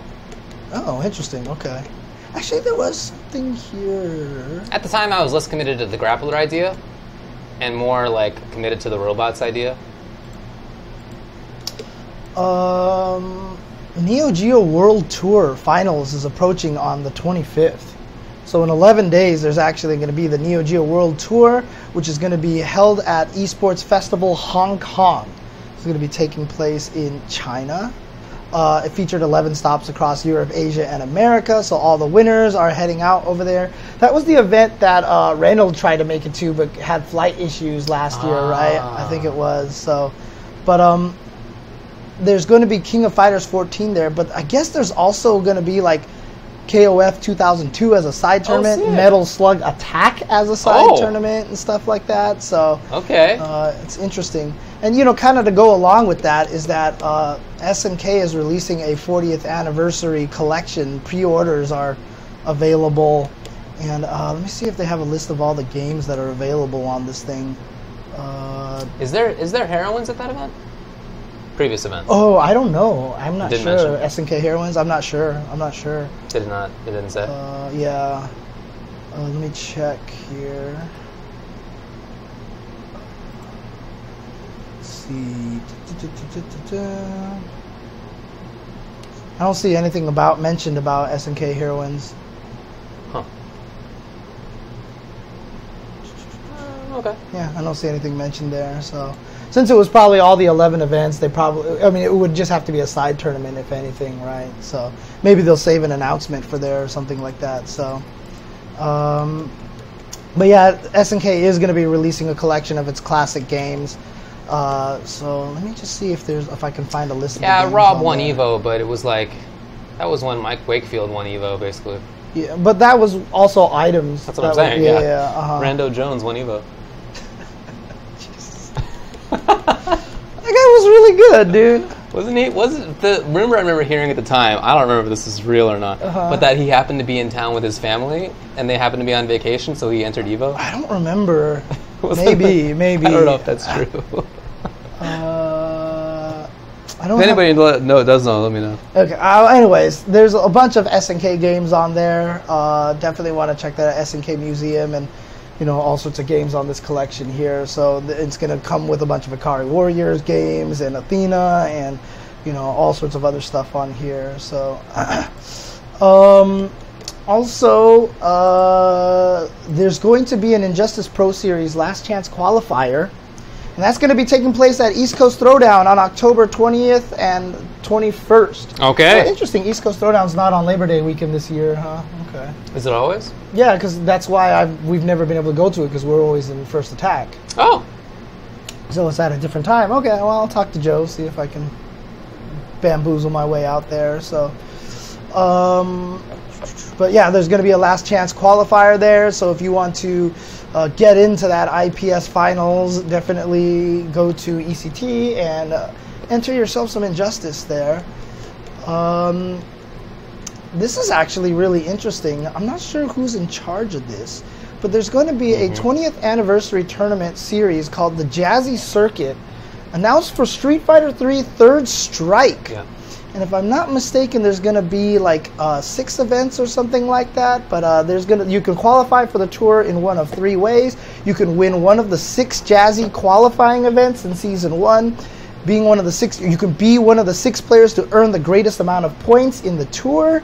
And you can also taking 1 through 4th place in the circuit's last chance qualifier. So they are definitely doing some stuff here for Third Strike, and I think that's super cool. I don't know who is behind that either, but I think that's really cool. Yeah, let's do this. I hope it runs well and everything like that. Obviously there's always worry when it's an unknown organization, kind of things like that. I'm not sure if it is. But it could, right, exactly. Right. It might not be an unknown organization. But I think that's great because for some considerable period of time, Third Strike players were disappointed by the fact that there was no similar thing for Third Strike as there was for ST with Tournament of Legends and stuff, and there for many years was not really a community step up to make that stuff happen. But this is not the first time that there's been things. Like the scene has been developing itself for the past few years. Yeah, well, also it's because they're also very averse to all the home versions. This will be run on the 30th anniversary edition, and trust me, at that old man dinner that I had on Thursday night before Evo, there was a lot of people talking to Kim very pointedly about Third Strike on 30th anniversary collection. Kim, who I'm sure programmed the game. Yeah, exactly. You know, okay. You had like Hung B there, and Ed Ma was there. Oh boy, Ed I'm sure was blowing it up for sure. Whole bunch of people. Devil X was there, and he plays a little bit of Third Strike as well. So yeah, there was definitely a lot of talking about that to Kim. So, but it's really cool. And again, it'll be run on 30th Anniversary Collection. I really do hope that the Third Strike scene really comes and embraces this. Yeah. You know? Yeah. It'd be really, really cool. And speaking of Third Strike, of course, one of the favorite events of all Third Strike history, the Cooperation Cup, is coming back for its 17th year. Woo! Volume 17 on January 5th to 6th in 2019. A shame, because I know Evo Japan is in February this year. And I know last year a lot of people kind of made it a trip to kind of try to do Co-op Cup, or they were talking about like next year I'll do Co-op Cup and Evo Japan. They're a little further apart now, so not going to be able to do that unless you want to stay there for a month, which is totally doable because it's kind of fun there. Yeah, maybe not doable, but desirable. Desirable, exactly. Third Strike. That's cool, man. And I don't remember what city that takes place in. Is that Tokyo? Let's see. Or is it always the same? I actually don't know the answer to that. It is in. It's going to be at the Hulik Hall in Asakusabashi. Oh yeah, Asakusabashi. Yeah, I remember seeing that name in Tokyo. Yes, so there you go. So that's going to be. God, I really want to go back to Japan, man. I miss that place. I just want to go back and get a Donburi Bowl, dude. That was so good. I'd rather go to Alaska. Yeah, actually, I'm hoping I can make it there soon. So, but I don't know if I have that opportunity. So. I think that'd be cool. Oh yeah. Topanga 7. Topanga League 7. What are you talking about, Craig? Hokkaido is Alaska in Japan. Topanga League 7. Player lineup and dates announced, plus online qualifier results. This is always the like the invite tournament where they invite a bunch of people and they play round robin. They make sure everybody plays everybody. And then there's like the B League, and there's the A League, and the A League, like the two bottom from last A League have to play in the B League to see who can jump back up to the A room and stuff like that. So there is here. So I guess there was the qualifiers already took place. Indeed. Yeah, it's all arranged. And 7th place was AFG with Karen, and Fudo Johnny with Karen. Haku with Fang. Haku's going crazy with some, because he was a Bison player, then he was a Gaia player. He did not qualify though. Yeah, okay. Yeah, but he did not qualify. Yeah. I was like, dang. But WP Daikokugo with Birdie, of course. 4th place Yuzu Panzu with M Bison, and the top 3 qualifying are going to be Powell with Cammy, the person who famously sent Tokido to losers bracket in Evo Japan really, really early in the tournament. Then second place was SZY Mizuha with Colleen. And first place was FAV Ryusei with Urien. Sick. Bug-eyed Ryusei himself, former Blaze Blue player, did really well at EVO. So that's good. High Fight says that's not the same Haku. Oh, that's not Fudo Haku. Okay, makes sense. Thank you, High Fight. So the full player lineup is there. Does this separate them into their different groups? Because that has already been done. So go down. Okay, let's see here. There we go. Okay, so one of these groups is, I feel like, wildly better. Let me see if I can figure out which one you think. You got it, yeah. All right, here we go. So here's Group A. Is going to be Ryusei, Mago, Trashbox, Bonchan. Let me start over again. Ryusei with Urien, because I think they have to stick with their character for the whole thing. So it's Ryusei with Urien, Mago with Cammy, Trashbox Birdie, Bonchan with Sagat, RB Bonchan with Sagat, CYG BST Fudo with Armika, Liquid Nemo with Urien, Michie with Laura, and Graft MOV with Chun-Li. Okay. All right. Don't think that's the one. You are correct. Second block is going to be SZY Mizuha with Colleen, Nishkin with Blanca. Oh, he's still sticking with Blanca. Gafra with Balrog. I don't think this is the block either. You're correct. Uryo with Sakura, Fudo Haitani with Akuma, Surugaya Machabo with Nakali, DNG Itabashi Zangief with Abigail, and YHC Mochi with Dulcim. And good players all. Yeah, block C is Powell with Cammy, Fudo Fujimura with Yukadon, I'm sorry, with Ibuki, sorry, it's the way they wrote it here. GGP Kazunoko with Cammy, Echo Fox Tokido with Akuma, Gachakun with Rashid, I don't know what they're doing here. Echo Fox Momochi with Colleen, HX Twitch CYG BST Daigo Umahara with Guile, and FAV Sako with Manat. So, like, that's the top 8 of this event. Right, okay, so you remember how Topanga usually works in that there's the lesser ones that have to qualify into the main one? Yeah. Maybe that's what this is. I think Block C is probably the one with the players, and Block A and B are fighting to get into Block C. Oh, yeah. I think that's what it's going to be. It's not actually that. They're just separate groups, to be clear. Really? Yeah. Oh, what do you mean by separate groups? Or I mean, they're separate groups. So that is a group. Dang. Oh, the format changed. Okay. Dang. Okay, so that is a pretty. I know. I'm sure all the players looked at that block and was like. It was random, to be fair. Oh, did they do it random? It was random. So it just happened to be that. RNG just wasn't friendly to them. 4 or 5 of the top 10 CPT ranked players happened to be in the same block. Someone did not pray to RNGesus, dude. Someone definitely Woo boy, okay, but that should be fun as well. I'm always excited for some Topanga action, some high level action. That will be on Open Rec. Open Rec, yes, that is correct. Oh, that's right. Capcom Pro Tour Online ranking event Latin America North 2 actually took place this past weekend. Oh, that's right.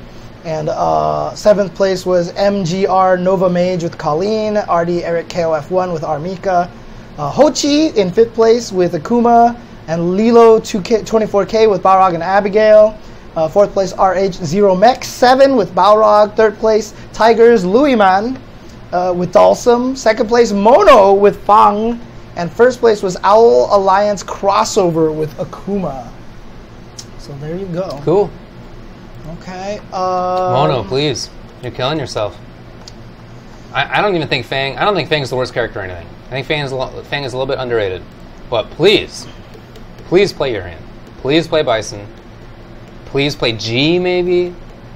I want to see him playing Fang. Well, you know, that's not something Capcom wants. Just judging by their decisions. Yes. Yatagarasu. I really think that guy could. I really think he'd be in Capcom Cup. Yeah, if he was playing some of the other characters. If he was playing a good character, I really think he would make Capcom Cup. He's really good. I agree with that. Game news. Yes. Yatagarasu is adding 3 new characters in the Enter the Eastward arcade update. Okay, wow. So there you go. So Yatagarasu going to get new characters. I wonder which Third Strike characters are going to be based off. That's a good question. Because Yatagarasu is just a love letter to Third Strike. It really is. Just absolutely. I mean, they're not all derivative, but definitely some of the characters are. Definitely some. For sure. So it's going to be Wagui. Wagui, I'm not sure how to pronounce that. An elderly butler. How strong is the diphthong? Shinobu Mitsumoto, who voiced Akatsuki in Undernight. And there's going to be a new male character and a new female character of undetermined announcements. So as with Jewa in tournaments, Shovel Knight is everywhere. He is being added to Rivals of Aether as a character, so that's pretty exciting. But he was also in that the Blade Arc, or what was the game called? I was hoping it would say in that article because I don't remember the name of it. You know which one I'm talking about, right? Yeah. The game by Nicholas. It's right there. Just click on that blue link. Right there, for sure. And every other fighting game, there you go. Blade Strangers, yeah. So he's in Blade Strangers, and he's also an assist trophy in Smash. He's an assist trophy in Smash, and he's going to be in a new platform fighter called Indie Pogo. Dang, okay, so he's in, was that 4 in total? Sounds like it, yeah. So it was this one, then Smash, then 2 others, yeah. 4. Yeah, so he's in 4 games. That's pretty crazy, man. Dude, Shovel Knight's everywhere. Shovel Knight is everywhere. I don't see why not Shovel Knight in Tekken. I mean, in Tekken, there's no rules, apparently. There's no rules. It would be very weird, because he clearly one of his main weapons is jumping. So he would have to jump and, like, shovel on people's heads. That would be so sick. He would be so weird. It would be like a kind of, maybe it's like it's a hop, that's the hop kick, Look, maybe? all I'm going to say... It's like a weird reverse hop kick? Is that... I would actually trust them to do an accurate job because of what they did with everybody else so far. Maybe you put him in Soul Calibur because he's got armor and a weapon. Oh, dude, Shovel Knight in Soul Calibur would be genius. Come on, folks. It's almost as good as the idea that me and a friend came up with. We were in the store and we saw, this was during lunch, we saw the Infinity War. So it's out on Blu-ray right now, right?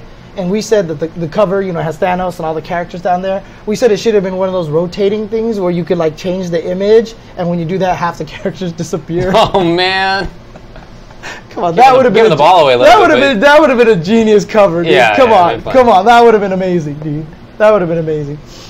What if it shows the wrong characters dying? Not I know, just to throw them off, right? Yeah. So, yeah, exactly. Dude, if it's still a spoiler for you, I'm sorry. There's so many memes on the internet. I'm sorry for you. But in any case, Capcom Shadowloo CRI announces plans, and they're gonna. Apparently, there was a mistake on Sagat's uppercut. That it was fully invincible. Come on. And it wasn't supposed to be throw invincible. It was fully invincible from frames 3 to 7. Right, exactly. So now it will be hit and projectile invulnerable, frames 3 to 7, implying you can throw it, I guess. Right. Come on. I mean, they just don't want invincible uppercuts. Well, they're still effectively invincible. Nobody's going to go up to Sagat and throw him as a way to deal with the uppercut. Yeah, exactly. So I guess it's just one of those changes that as the developer, you're like, oh, it was supposed to be like this, even though it doesn't matter. Dude. Or even if it matters, just let it rock. Dude, I just want V-skill uppercuts to truly be invincible. Agreed. Oh, V-skill for sure. Yeah, if you charge it up, like it should just be invincible, and that's it. Like from frame 1, 100% it should be. So, and apparently there's going to be a few, well, let's see.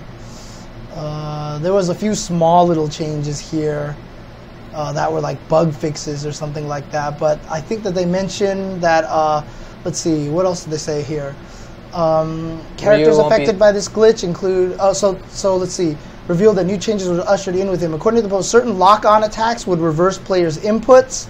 Characters affected by this glitch include Cammy, Dictator, Colleen, Zeku, and Blanca. Old Zeku will be able to cancel Crouch H-Punch. What the fuck did I just say? Crouching Heavy Punch into special moves and V-Trigger, while Blanca will no longer be able to perform his normal Electric Thunder during V-Trigger 1 via jump canceling. I didn't even know that was a thing. Ryu, Abigail, and Mika likewise receive some changes. Ryu won't be subject to V-Trigger damage scaling after stunning his opponents with Collarbone Breaker or Axe Kick. Okay, these are definitely bugs. Yeah, Abigail's hitbox during Abby Lift will also be fixed, no longer hitting opponents behind him due to his collision box clashing with his opponent's knockback.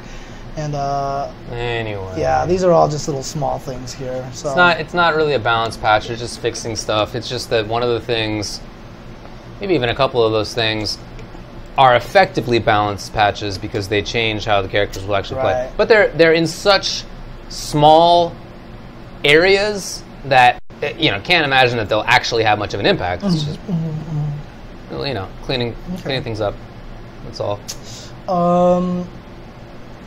Community stuff. Do it. The Score eSports have been doing a history of Evo series of videos. I've only seen the first one.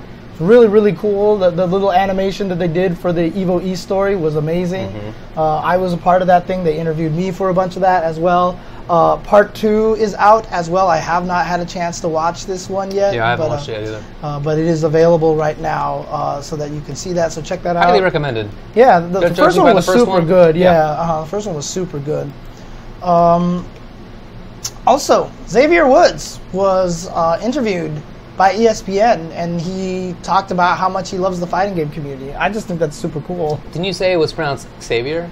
Oh, that's right. It's supposed to be Xavier Woods. Yeah, it is supposed to be Xavier Woods. So I don't know. But there you go. Yeah. So anyway, that's cool. Yeah. So Woods' love for gaming came to a head at this year's Evolution Champions Series, where he sat down with ESPN to discuss his history with the fighting game community and has grown throughout the years. Dang, he's got a doctorate in educational psychology. Sick. I don't know.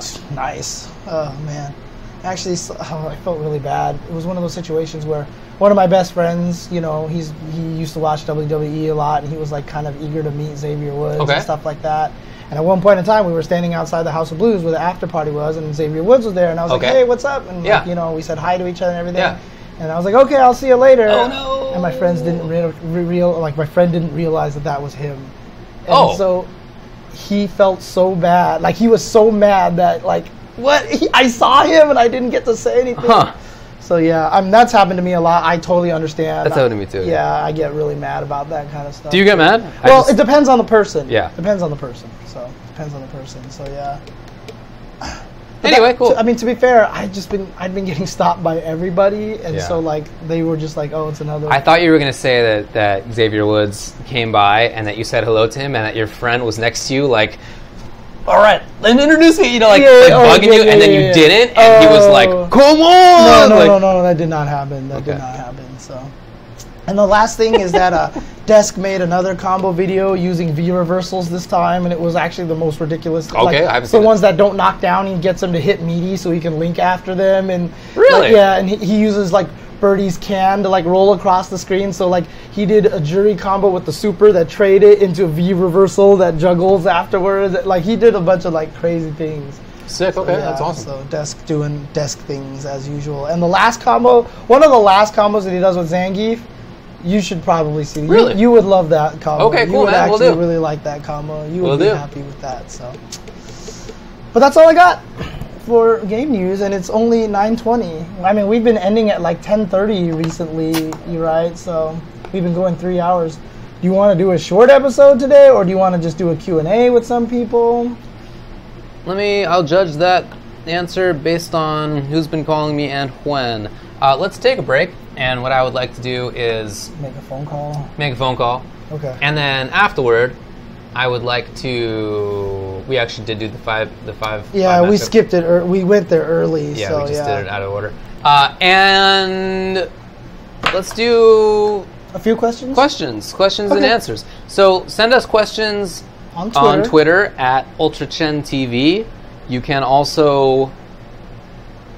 That's where I'm going to be checking most. Just do that, yeah, that's what I'm going to be checking. So I'm just going to check on at UltraChenTV on Twitter. Send us some questions, and we'll answer them after the break. Okay. Burb. Be right back. Oh no, I was hoping it would go away quickly. It's not. Now I'm stuck. You're doing the Abigail I'm stuck. Oh, I'm out of here. I'm boarding. Sorry, XSplit is just not working well here. No, even this is getting difficult.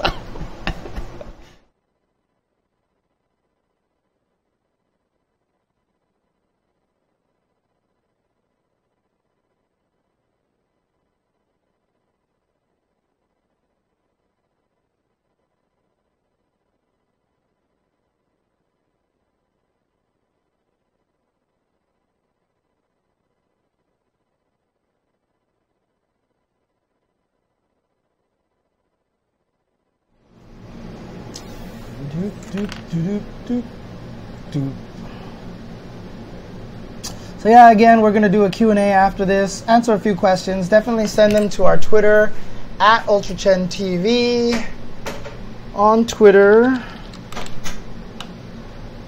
And we will check that out and answer some questions.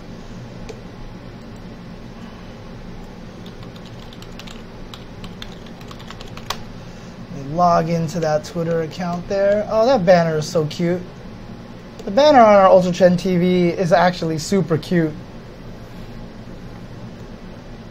Desk used to compete. He's competed in old Evos, past Evos before.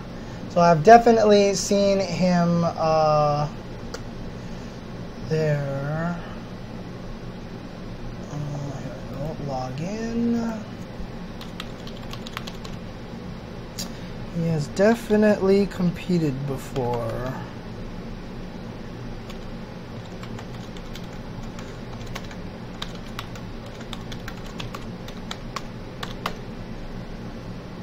Oh, God. Ah, there we go. Notifications.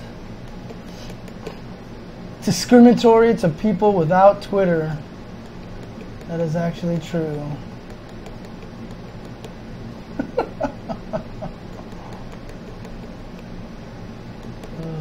Okay, so you've got some stuff here. Ooh, you got some pointed questions at David. I like it. I like it.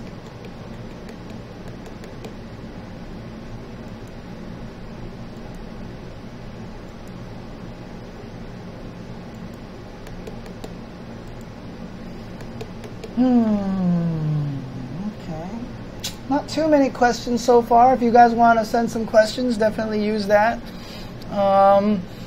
If you want to send questions in chat towards the end, if we have time left, we'll just do questions directly from chat, but it is definitely a lot easier to do on Twitter because it is very straightforward and simple to do. Man, David's salad just smells good. She says when you put in those certain ingredients like soy sauce and stuff like that, it just smells really good. And I'm super hungry right now. I really need to go eat some dinner. I haven't eaten any dinner yet. So, come on, XSplit. XSplit is just being really, really slow. Oh, there we go. Finally. And source, screen capture. Let's just do about like here. Let's do this. Okay.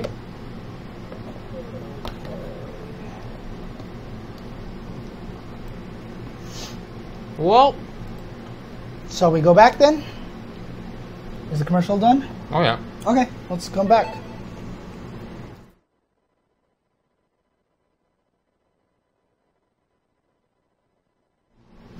Hello and welcome back to the television show. Whoops, hang on a second. We're not quite back yet.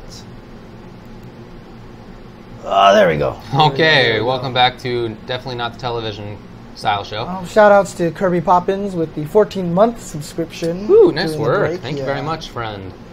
Well, you want to talk about questions? Did we get any questions? We got a few questions. I'm going to bust them out as soon as XSplit just... What is wrong with this thing? Holy crap. Dude, this thing is like... Oh, we already did that, Orale Danny. You missed it. Alright, so we're just going to do a Q&A as we usually do. So let's start with the first question here, which I've purposely hidden from David because it is directly for him. Okay. When are you going to stream again? Oh. Asks Peter06. When was the last time? It was this year. Pretty sure about that. I don't have any particular reason not to be honest. And sometimes I think about doing it, and then I think, eh. So, in conclusion, I don't have a great reason why I haven't been. I can't really defend my actions. Oh man. You're a busy man. Well, I mean, I play video games plenty. Right. So, like, I have time where I could be doing it, but... Next question from Manny the Varric King. Do you have any guesses as to what the Pink Square next franchise is for Blaze Blue Cross Tag Battle? Wow. What's your guess? Melty Blood. Melty Blood, huh? Interesting. Okay. I mean, if all the rumors for everything have been, I mean, they've all been true so far for everything. If that's the case, then I'm just going to go with the data mine stuff, and I'm just going to say Senran Kagura. I don't know what that is. It's a slasher fighter with really busty anime chicks that basically the creator has said, I just like girls with big boobs. Fair enough. And so, like, it's just, like, super naked, like, super bouncy. How would you describe to me what a slasher fighter is? You know, kind of like a Devil May Cry, you know, run around, you just chop everything, you know. Oh, it's not a fighting game. Yeah. Just like one of those, like the third person view perspective, right. where you just run around and chop everything. I see. Well, it doesn't sound like my cup of tea exactly, but whatever. As long as they make a fun character, I'm down. Okay. That much. All right. So Homuffin asks maybe something for the next 5-5 on Chensor, but what are your thoughts on Dontarion's tweet? Dontarin. I retweeted this specifically with a quote retweet talking about this, and this is absolutely true. So if you guys can't see it on the screen, but the tweet is retention thread. DBFZ peaked at 44K players on Steam on launch day, but only spiked at around 5K after Evo. It's very easy to say casual. Well, here, let me do this so I can read it. Yeah, just zoomify it. So I can read it. There you go. So it's easy to say casuals and end the conversation about this, but I see it as 40K players that got hyped enough to try it out but didn't end up sticking it out. And then he says in the second tweet over here, I think this is one of the main things that keeps fighting games from growing more. DBFZ is simpler than other ArcSys games. It has a license attached to it that has a giant following, but in the end, it didn't end up retaining significantly more players than other games. There is something missing in how these games are made that takes a casual player into an FGC diehard that games like PUBG, League of Legends, etc. have. Yes, some of it is the 1v1 format, the controls, etc., but we can't act like those games aren't complex in their own ways, etc., etc. And this is something very near and dear to my heart because I agree with this wholeheartedly that fighting games are the absolute worst at retaining players because they are not fun at all. They're just not fun. I did a whole Uncensored episode where I talked about making Street Fighter with items, to play with items and like just trying to come up with all the wildest ways to make fighting games fun for people. And that kind of spurred on a big old discussion about it on Twitter. I was talking to a bunch of guys with ideas and everything like that. 100% agree. I think fighting games need to craft a much better experience playing the game. Because right now you go online, you lose all your matches, you lose points, and it just feels shitty. The other guy teabags you, and then you're just like even more mad. And it's a really frustrating game to play. Whereas, a lot of people are talking about tutorials and all these things like that. Games like Overwatch, no tutorials at all, right? Games like League of Legends, not very many tutorials, right? Team-based games, the onus really is on a lot of friends to teach you and everything like that. Because every time someone's like, hey, I'm learning Overwatch, any of my friends play?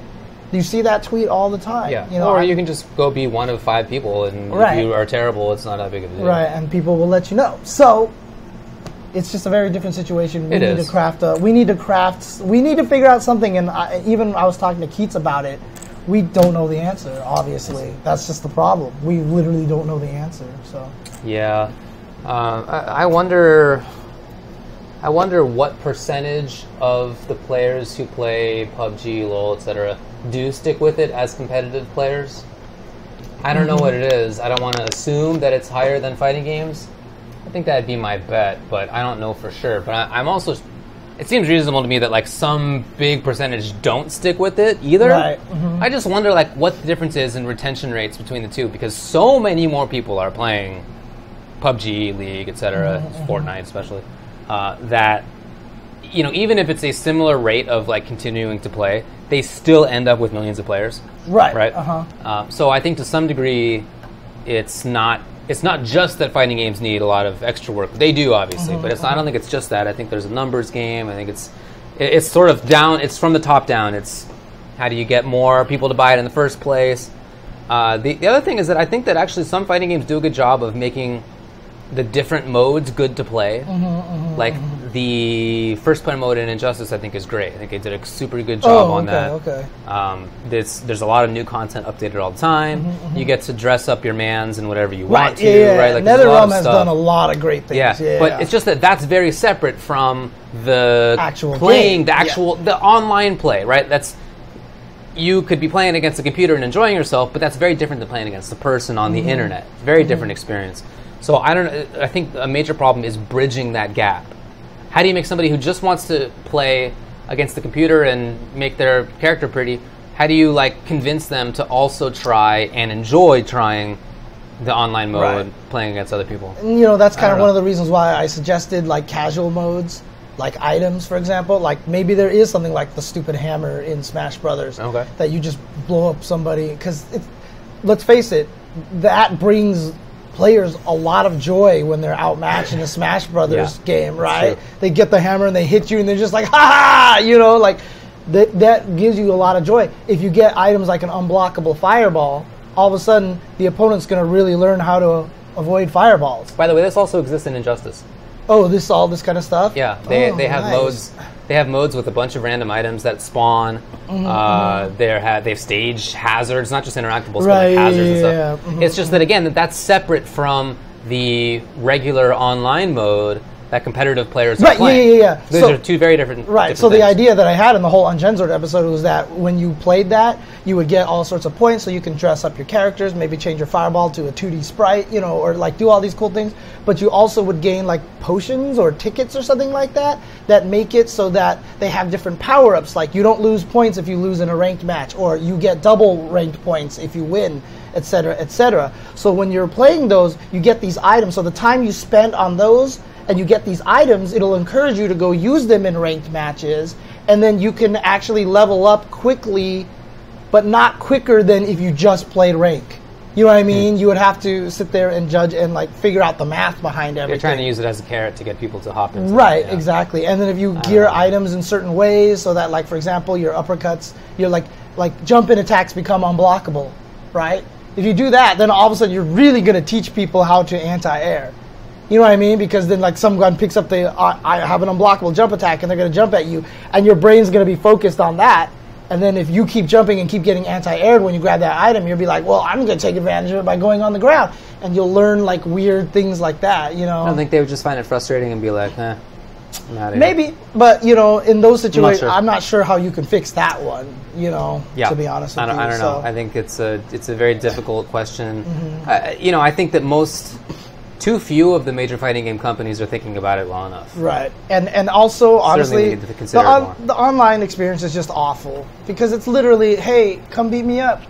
There needs to be a more interactive, a role-playing mode where you're running around. Someone suggested a story mode where you are a scrub and you're trying to get to the point where you win tournaments, right? So you run around and you can go and talk to dojos, and they'll be like, here's fireball training, and then you play, and then you can go play online, and kind of like a quest kind of thing. But when you lose, you still gain experience that unlock things for you in this mode. This is a cool idea. These are all kind of things that we really need to focus on, because the problem with it is when you play, you have to keep earning something. You have to keep progressing. And that happens even in League of Legends, right? Even when you're losing, you're leveling up, and eventually you'll get, the teleport and all that stuff like that, and things like that. So it's just like NBA 2K, Is it really? There you go, perfect. Yeah, VF4 had something like that, where you would actually go and play.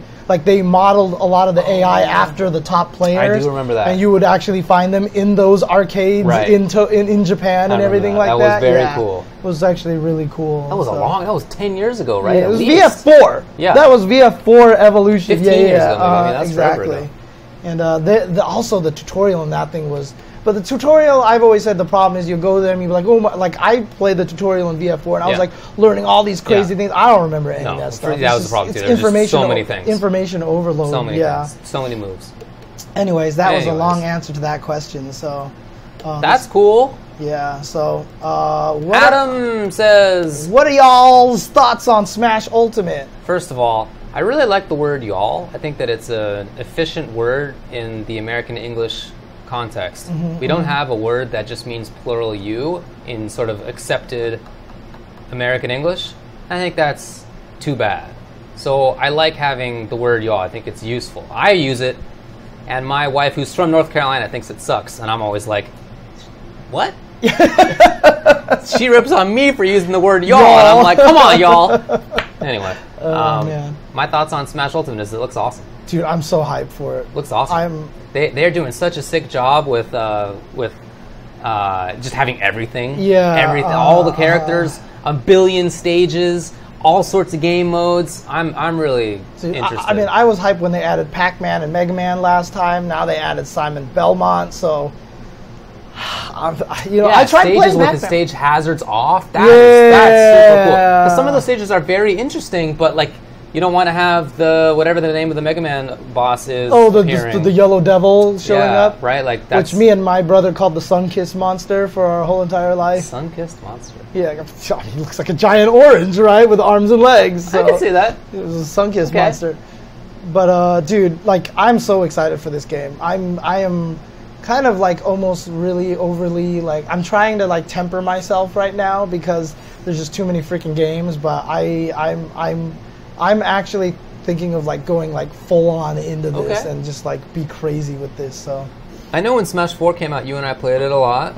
We played against each other a lot as well as against other people. It was a lot of fun.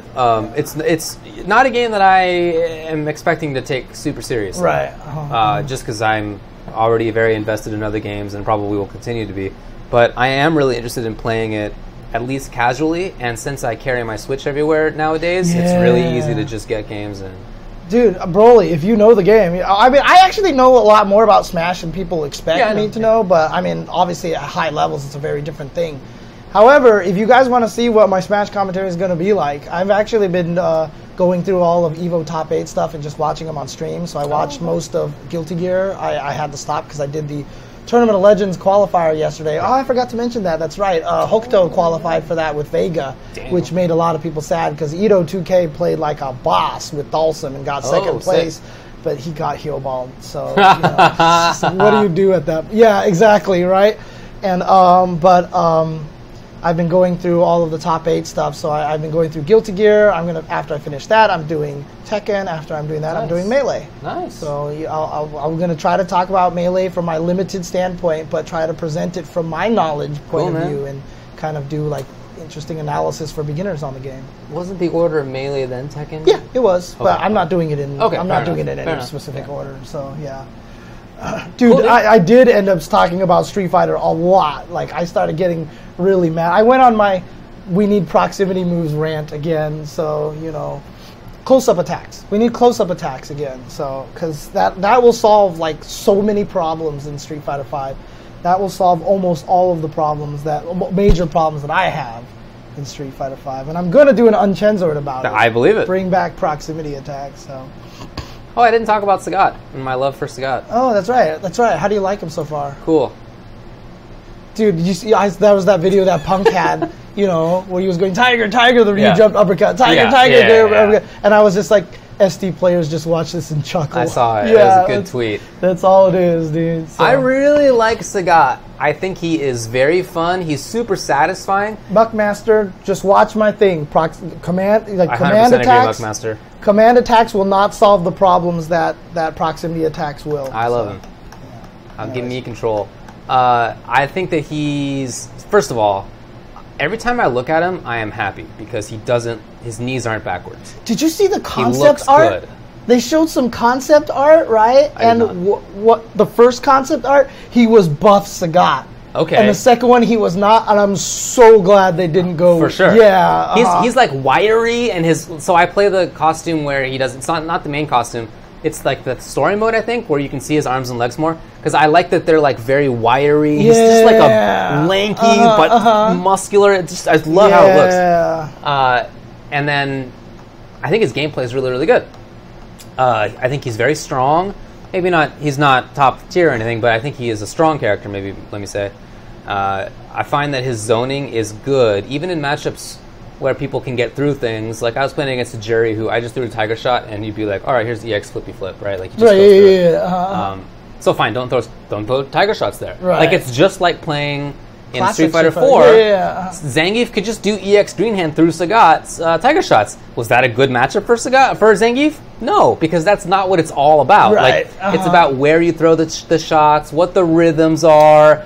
You need to be able to press buttons. Like you need to have normals, and he has really good ones. Yeah, you forget when you play a lot of Street Fighter V, because Street Fighter V is so concentrated on the knock you down, meaty stuff like that. His weakness, obviously, is just that he has no defense when he gets up. He's got a Dragon Punch on him. EX Dragon Punch. Yeah. But that's why I think it would have been so great if his V skill, you would like zone V skill, and then save it for the knockdown situations. You have a true. Then he would be true classic Sagat without having a free invincible uppercut. He'd have to charge it up. Yeah. That would have been sick. I do think that the V skill uppercut is invincible, but not at startup. I think it becomes invincible. Well, that's what they're fixing in that patch. I think. Because it said it was the V skill uppercut. Bummer then, really? Oh. Yeah, it was the V skill uppercut. Sucks. Yeah, Okay, I don't know why I didn't put that together. Yeah. But okay, that definitely does suck. That said, I still think that his mid-range control is very strong,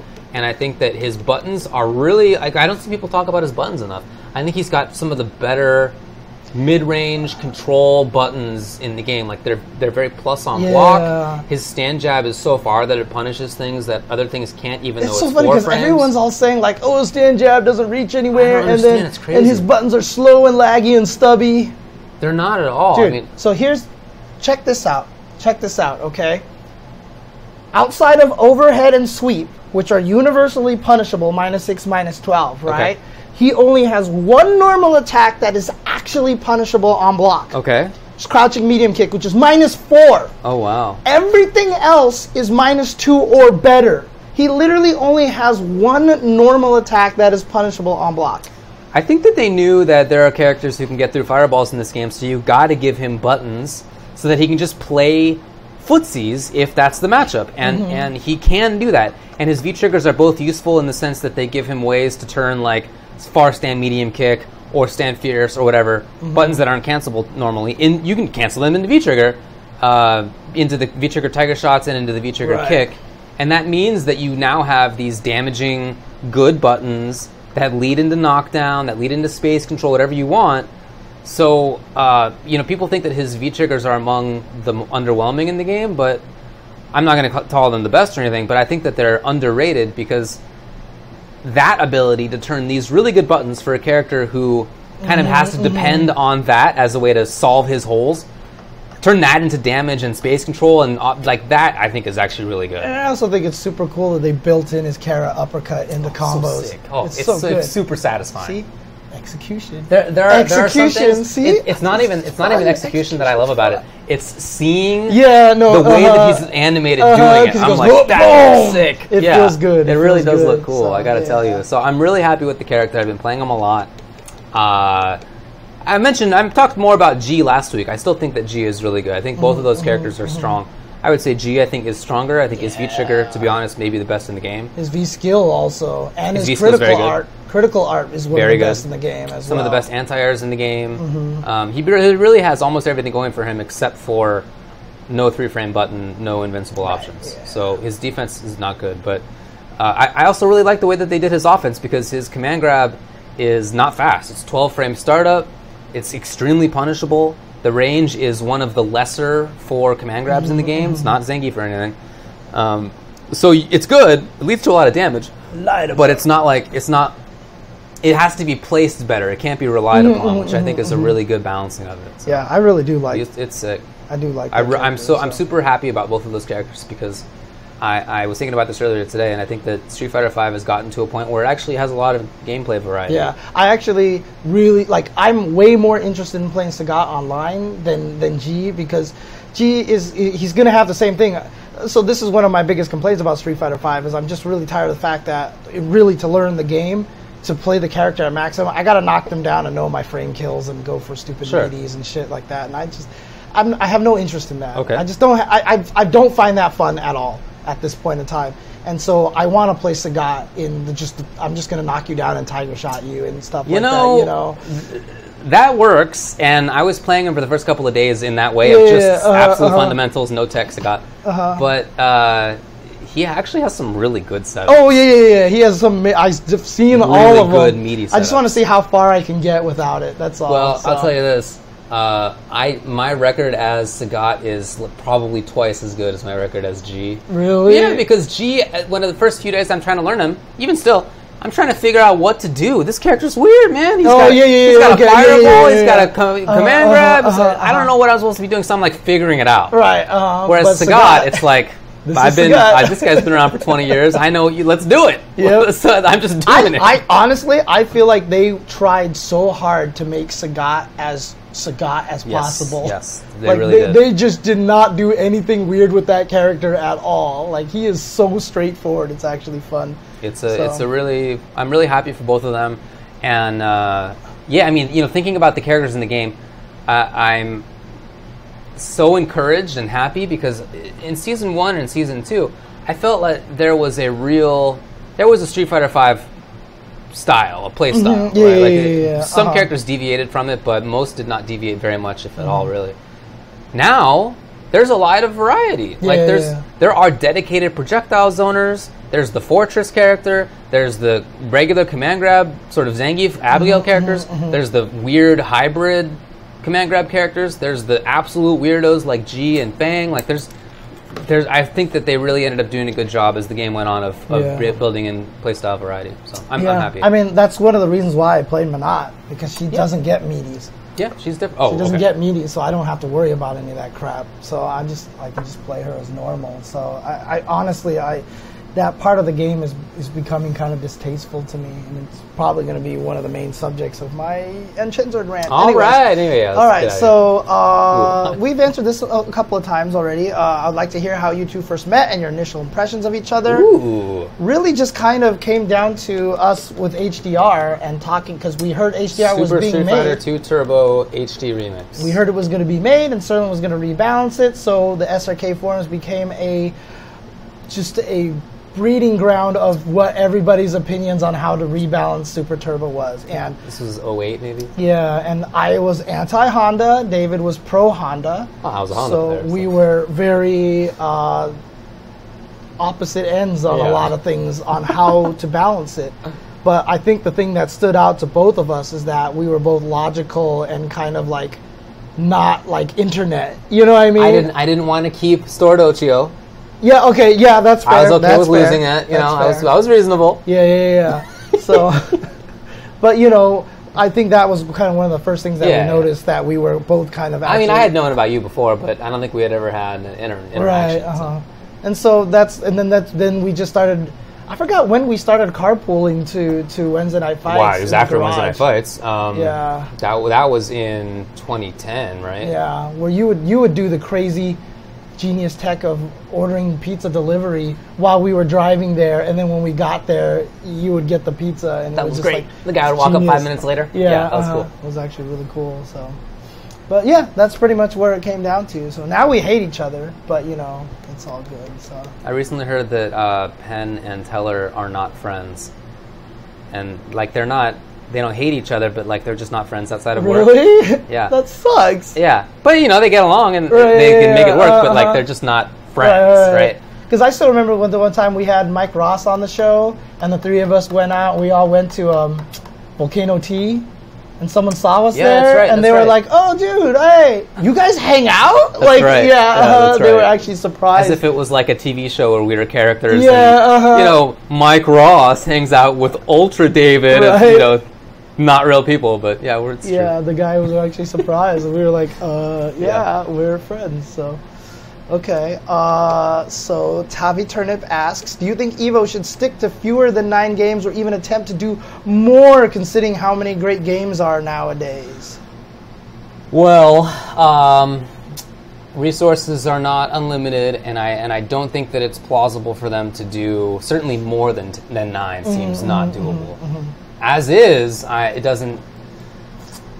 If they were to keep as many games as last year, I still think that they have to reapportion where the game's finals are in particular. I wasn't there, so I don't know how how the sort of brackets were run, whether there was enough time and there were enough setups and stuff.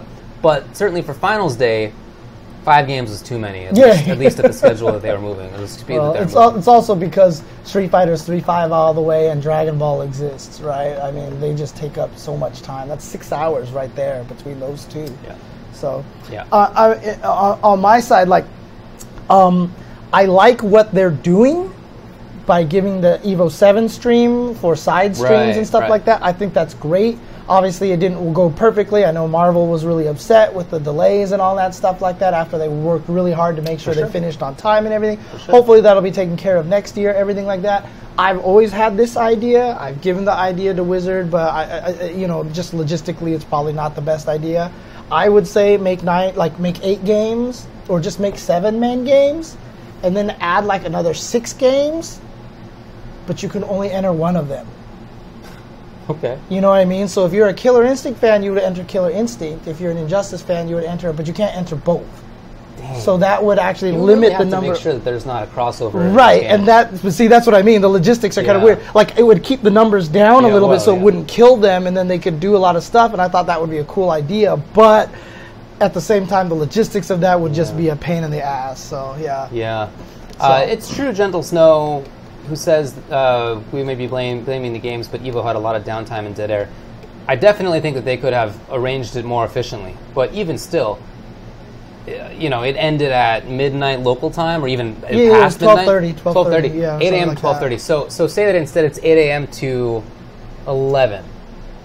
Absolute maximum speed. Right. It's still really late. That is a long day. That is a long. It's 15 hours. So I just. From the fan perspective, the viewer perspective, as invested as I am in fighting games, I felt that even by that point, let alone 3 a.m. for me on the East Coast, at midnight I was like, it's getting pretty late, guys. It's because you started at 8 a.m. in the morning. I started at 11. Right, well, So from my experience, 11 a.m. to midnight my time is already like pretty long. And a lot of the downtime, too, keep in mind, is them changing games. I think some of the downtime, honestly, I don't know. It doesn't take 50 minutes to do that. So something else was going on. But even if you were to make it as efficient as possible, you're cutting out an hour and a half, right? Something like that. I still think that is a little bit too long, personally. So yeah, I was actually really sad that they didn't get a chance to do the interview with the winner with Problem X. Sure. And then we didn't get to close out this year, so me and Seth actually didn't get to close out the stream. Right, that's right. And which I love to do. I've always loved doing. Is closing out the stream. Not enough time, huh? Yeah, so we just had to get out of there as quickly as possible. So. Yeah. So I just don't think it's plausible for Evo to have more games, to be honest. Without some radical redesign. Larry asks, how would you guys buff Sakura? What changes did you dislike going from her Street Fighter 4 iteration? Personally, I find her more compelling in Street Fighter 5. I like... But I guess I should clarify that by saying that I felt that she was among the least compelling characters, for me personally, in Street Fighter 4. I felt that her pressure was super uninteresting. I just kind of... her game plan was very obvious and uninteresting to me. Right. I get that we all have different tastes. So my personal take is that I like her in Street Fighter 5. I think she could be stronger, but... I don't think I'd make drastic changes. I don't know what the Sakura community thinks. Well, other than I know that they think that she's not strong enough. Right. That said, we all think that she looks like garbage. Yeah. Everybody. The buffs that I would give her is just improve her animations, frankly. But honestly, I really dislike the homogenization of characters. I would just make Sakura low short, stand short, uppercut. That would be great. I would just make her that character again. Why not? Why the cross-up character who just goes for that all day with really annoying stand roundhouse. Why not? Make her that way. I would just make her back to that. You know what I mean? I don't like the whole thing where they're really trying to make sure you can't do 3 lights in the specials or everybody's low short is not cancelable kind of thing. It drives me nuts. I hate the fact that everybody's sweep is -12. Let's put in some variety in there. So cool with me. Yeah. So I would buff her probably by just trying to make her very similar to classic Sakura. So Okay. Ooh, next question. we have a cute boys club question. Who is the cutest FGC player? Wow, the player. Now, at one point in time, I had a whole list, and I don't remember what it was now. I mean, I agree with what Kay is saying in the chat. Like Takeuchi is probably. I mean, he's up there. An adorable. He is my cute boys list. Way predates John Takeuchi. Right? Yeah. So. I know. That's probably 6 years ago or something. Yeah. Yeah, he's a contender for sure. A little young for my tastes. You know, little baby. You know, beggars can't be choosers. So you know, I'm just kidding. I think on my list were like Eliver, Snake Eyes. Oh man, I really don't remember now. Dang. I'm sorry, everybody. Your cute boys list is, I mean, Sajam, right? Sajam, was he on your list? No. Tasty Steve? Not at the time. Okay. He's put in work since then. Okay.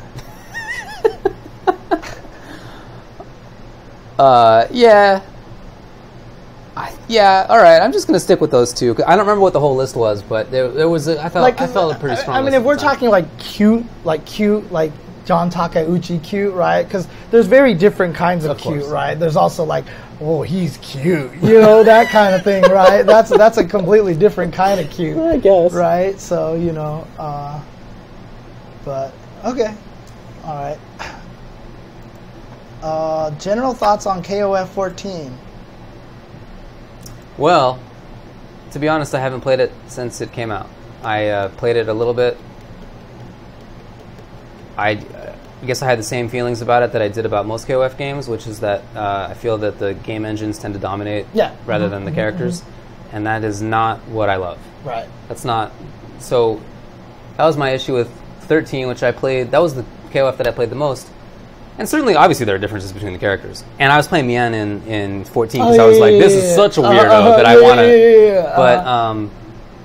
But, that's my issue with it. So okay. I don't know. That's not like a solvable issue. That's just KOF. That's KOF, right. And if you change that, it's not KOF anymore. So I wouldn't want to do that. But that's my concern. Obviously, the graphics were a pile of crap at the beginning. It has gotten better. As with Marvel and BB Tag and stuff, that's not the make or break for me. But... So that's my issue. Yeah, I never played 98. My KOF experience began in 03. Yeah, I know Najd is like super good right now. I know she's like beating up on everybody.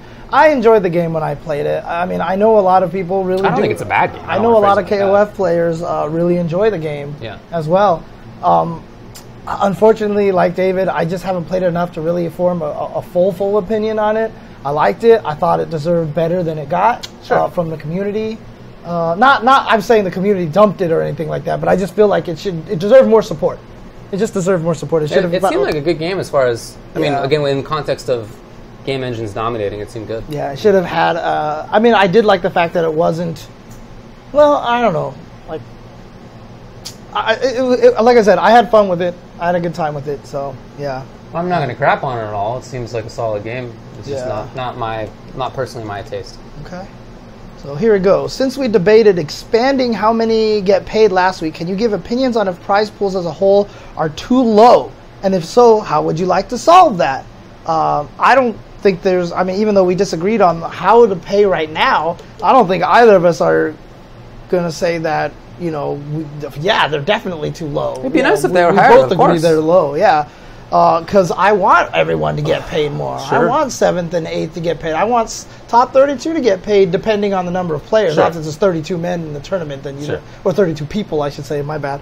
But like if there's 32 people in the tournament, you don't want just 32 people to be paid, right? But if it's like 2,500 people, then you should be paying to top 32, top 64. Makes sense to me. Right? So yeah, absolutely. And, you know, to do that, it's about sponsors. It's just about getting sponsors and having sponsors pay for certain roles that are specifically for pop bonuses and stuff like that, right? And again, non-endemic sponsors. I'm tired of the fact that everyone thinks that we can only be sponsored by motherboard companies and stuff like that. Yeah. We have Cup Noodle now, right? That's you know, like we can do all sorts of things. Like McDonald's just needs to come and be like, hey, look, boom. I was watching a StarCraft stream just the other day where McDonald's in fact does support it. Dude, there you go. poverty gamers, you know, McDonald's. It's like the perfect match right there. I mean, seriously. Makes sense to me. Yeah, certainly King 9999. Yeah, I agree that all 32 players in Capcom Cup should be. Yes, 100%. I feel the same about the top. I think it was 16 in the Injustice Pro Series final last year. For sure. That's a separate thing. I think you're talking about an open bracket of 32 players. It shouldn't be that they all get paid out. That's just not feasible. But if there's like a long running thing and the culmination of it, and only 16 or 32 or whatever it is, I think they should all get paid. And especially if same with E-League, especially if the grand, which I think did this time, by the way. If the grand prize is $250,000, see there you can actually skim off the top and pay everybody, right? Like when we're just talking about like $9,000 and players can't necessarily win it all the time, maybe, but once you're up to $250,000, that's kind of ridiculous. Come on, man, make it $225,000. Right? You can spend $25,000 and people will be happy for sure. So. All right, let's see what else we got here. Mainly for James, you had to pick either Chun or Cammy to give a costume that wasn't form-fitting and loose and casual. Which would you pick? Woo! I mean, I would probably do... So I don't know if I would want to put Cammy in like casual clothes, but like the one that I tweeted out where she had the fatigues on was really nice looking. That kind of that's probably what I would do. Chun-Li already has 7 gazillion costumes. We really don't need any more costumes for Chun-Li at this point in time. So I would definitely do Cammy and give her something that actually is, you know, would be like a cool military outfit or something like that. So cool. What have you? Lewis asks, with all the commentating you guys do you guys do any vocal exercises to keep your voices from blowing up or getting strained? Whoa. This is actually something that we've been looking into recently. Just as of June, maybe? Actually, we have taken a couple of voice lessons recently. I just got word back from her, by the way. She had been out of town, so wasn't able to do it, so we can get more lessons. But very recently began doing it. We hadn't been doing it this entire time, but you know, in sort of the search to find out like what we could be improving on. I'm sure there's something. None of us is perfect. We want to improve, so. I'll tell you one of the things right now that's messed me up was the walking pneumonia. Remember when I was coughing that?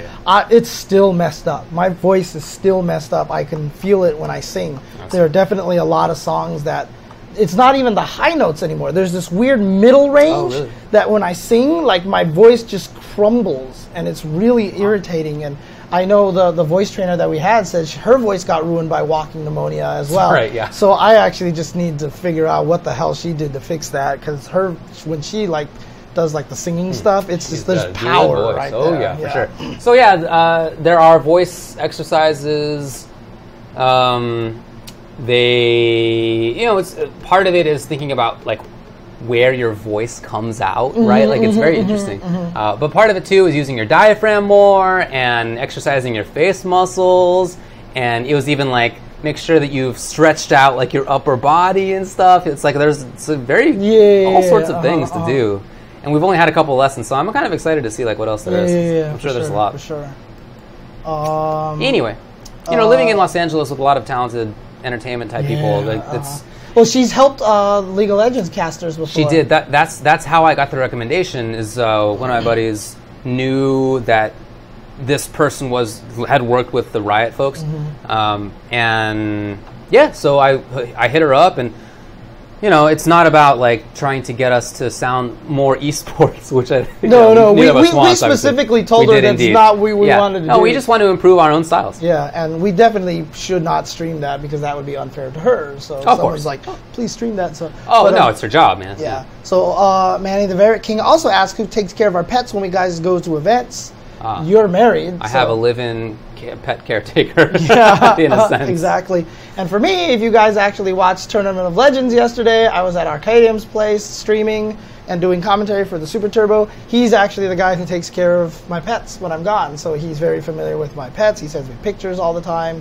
When the camera on his phone is ridiculous. The pictures that he sends me are ridiculous. Okay, nice. But so he actually takes care of him and his fiance are actual that's the side job that they do. They take care of pets. So they go to houses all the time and they take care of pets and everything like that. Dude, you don't understand. Like, if this esports thing is like continuing not working for me, I just want to be like, can I just help you guys? Do you need help with this? I can be an extra person to go take care of animals, dude. One of my friends from college got his doctorate in history with the intention of becoming a professor, and that didn't work out. And he is instead a dog walker and making significantly more money walking dogs.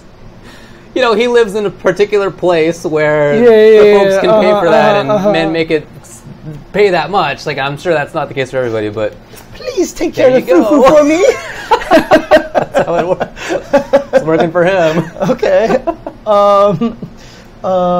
Lewis asks, what Street Fighter character do you want in for Smash Brothers? That's an interesting question. Street Fighter character do I want in for Smash Brothers? My honest answer is none.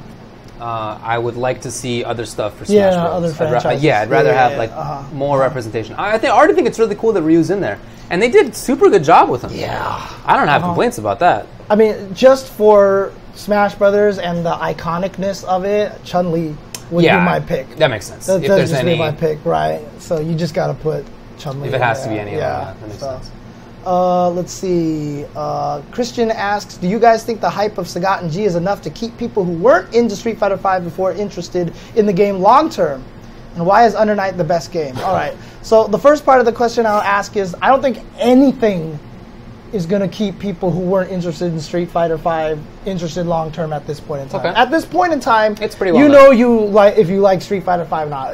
Outside of a major complete engine overhaul, like, it's going to be what it's going to be, in my opinion. I would say that, as I was mentioning earlier, I feel that now it has gameplay variety in a way that it did not have for the first year and a half of its existence. So if somebody has not been paying attention at all since, the end of Season 1, whatever, something like that, when it felt like it was just everybody pressured in very similar ways, now that's not the case.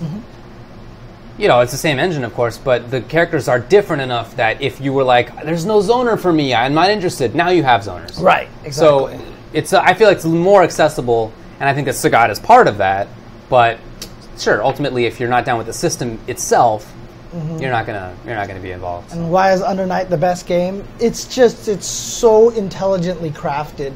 The way they balanced out the systems, the way they meshed everything, it's not like, it's an anime game without having to be the multi-tiered kind of thing. It's not Air Dasher kind of game. They built in Assault instead. So it's very Street Fighter. You can't air block, all ground-based moves. Uppercuts are uppercuts. There's nothing you can do about it. So it's like the perfect middle ground game for everything with this really super fascinating grid system that encourages offense and rewards you for blocking, which so few games actually do. This game actually rewards you for playing defense really well. So if you're fighting against a zoner and they zone you with beams and fireballs, you walk up and green block them all day, you gain all this grid meter, you get powered up, and then you can get it. So it's just such a smart system. Yeah. I love the fact that when you tech a throw, you're plus, because it makes sense in this game, because the offenses can be kind of oppressive, so you should be rewarded for teching the throw, It's just the way they designed the game, in my opinion, is just really, really, really smart. So I can't disagree with any of that. Is it better than Guilty Gear? No. I mean, I don't say it's better, but I don't say it's worse. I like them both about the same, to be honest with you. I think they're both really, really good. My personal best current designed game is BB Tag. Yeah. BB Tag is the closest thing for me to what Eunice has done. Just really smart. Like, again, I love the fact that push block is on uppercut. Like, what a smart design right there. Punishing you for bad push blocks and stuff like that. Just a lot of things that they did was just really smart. Now, obviously, the game has some really broken stuff, but that's great. It's part of what I like. Yeah, that's great. I like that. So, okay. Next question here from Gray Fox. Did you ever main a top tier and wanted them nerfed just to shut up the haters? No. I main Cammy, and I feel like people don't give the players credit more so than the character for winning. I've never mained a character, but I definitely wanted Abigail nerfed at the beginning of Season 3 because I felt bad for guys like Cool Kid, because all of a sudden everybody was like, this character's like stupidly broken and stuff like that. So I was kind of, You know who Gray Fox is? Gray Fox is a lifetime top tier player. Because let me tell you, if you have been down in the dumps, if you've been down in the doldrums and you know what a struggle it is, if you have one cancelable and comboable button, as Q does, only one, into specials at least, you'll know. I mean, it feels bad. You don't want bad characters. It sucks. It sucks. All right. So, I mean, look, dude, the mindset of my character's too good, other people are mad at me, is definitely not something that I can sympathize very well with, because I've been on the opposite end of it for too long. My reaction to top tier is different. I used to play characters, and when I found out they were top tier, I would drop them. I mean, 20 years ago. Yeah. Not anymore, obviously, but that's how I used to be, right? So when Chun-Li was the worst character in Alpha 1, and again, I'm one of those people that just enjoyed playing the bad characters. That was just what I did. Because it was a way to just kind of like make people mad, because you're beating them with a shitty character, and you're just proving that you're better than them, and then you always have the OS when you lose, right? My character's shitty kind of thing. But mostly it was because I liked being different. I liked playing different characters, right? And nobody played Chun-Li in Alpha 1 because she was shit. She was basically the worst character in the game, so that's who I played. Okay. She became the best character in Alpha 2. Yeah. And I dropped her like a rock, okay? I dropped her so fast. I was just like, this is the dumbest thing ever. I refuse to play this character. So I had that feeling, but I mean, definitely in Street Fighter 4, probably there were some points in time where I just wanted Cammy nerfed, because I just got sick and tired of everyone talking about how good she was, because I just thought she was so boring after Super. Yeah. You know what I mean? Like, it made me so mad what they did to her. So, but in Street Fighter 5, and I thought that Abigail shouldn't have been buffed in the way that he was in Season 3. And I was fine with them reverting him. I don't think that's the same thing, though. That's more of like, from a larger game perspective, balance perspective, I felt like they had buffed him too much. Not that I was mad that people were like, it was more just like, they shouldn't have done that. I'm trying to think, have I ever used a character that's so top tier? I mean, outside of Street Fighter 5 with Cammy, but I'm not like competing or anything like that, so I don't have to deal with the brunt of that kind of complaint. Sure. Like when I was competing, I probably never really used that top tier of a character, really. Zangief in Alpha 3 was probably, at the beginning of Alpha 3, was probably the most that I ever had, so. Yeah, I played Zangief in early vanilla Street Fighter 4 when people thought he was top tier. I think in the end he was not, but he was not worse than like high tier. Right, He's a good character for sure. I played She-Hulk Spencer Doom in vanilla Marvel 3, which was a super good team, at least at the time. I don't know that it would have ended up that way, but that's what we thought. I think Tagerwald's really good. Tagerwald is super good. It's super. I don't think they're top tier, but they're very very good. Top tier, I don't know. They're very good. Well, I mean, Koji. Yeah, I know. That's what I'm thinking of. There. I think have been plenty of instances where I've played characters who I think are really strong, but I think rarely have they been the strongest. I don't know that I've done that, but it's just that the characters that I tend to like tend not to be the strongest. It's rare that like a game makes a zoner, at least modern times. Rare that a game makes the zoner the strongest, or rare that a game makes the grappler the strongest. It tends to be more hybrid type characters who are the strongest. And I want weirdos, like I want to play the weird characters. They're the more interesting ones to me. I think it would be super sick if one of them was top tier.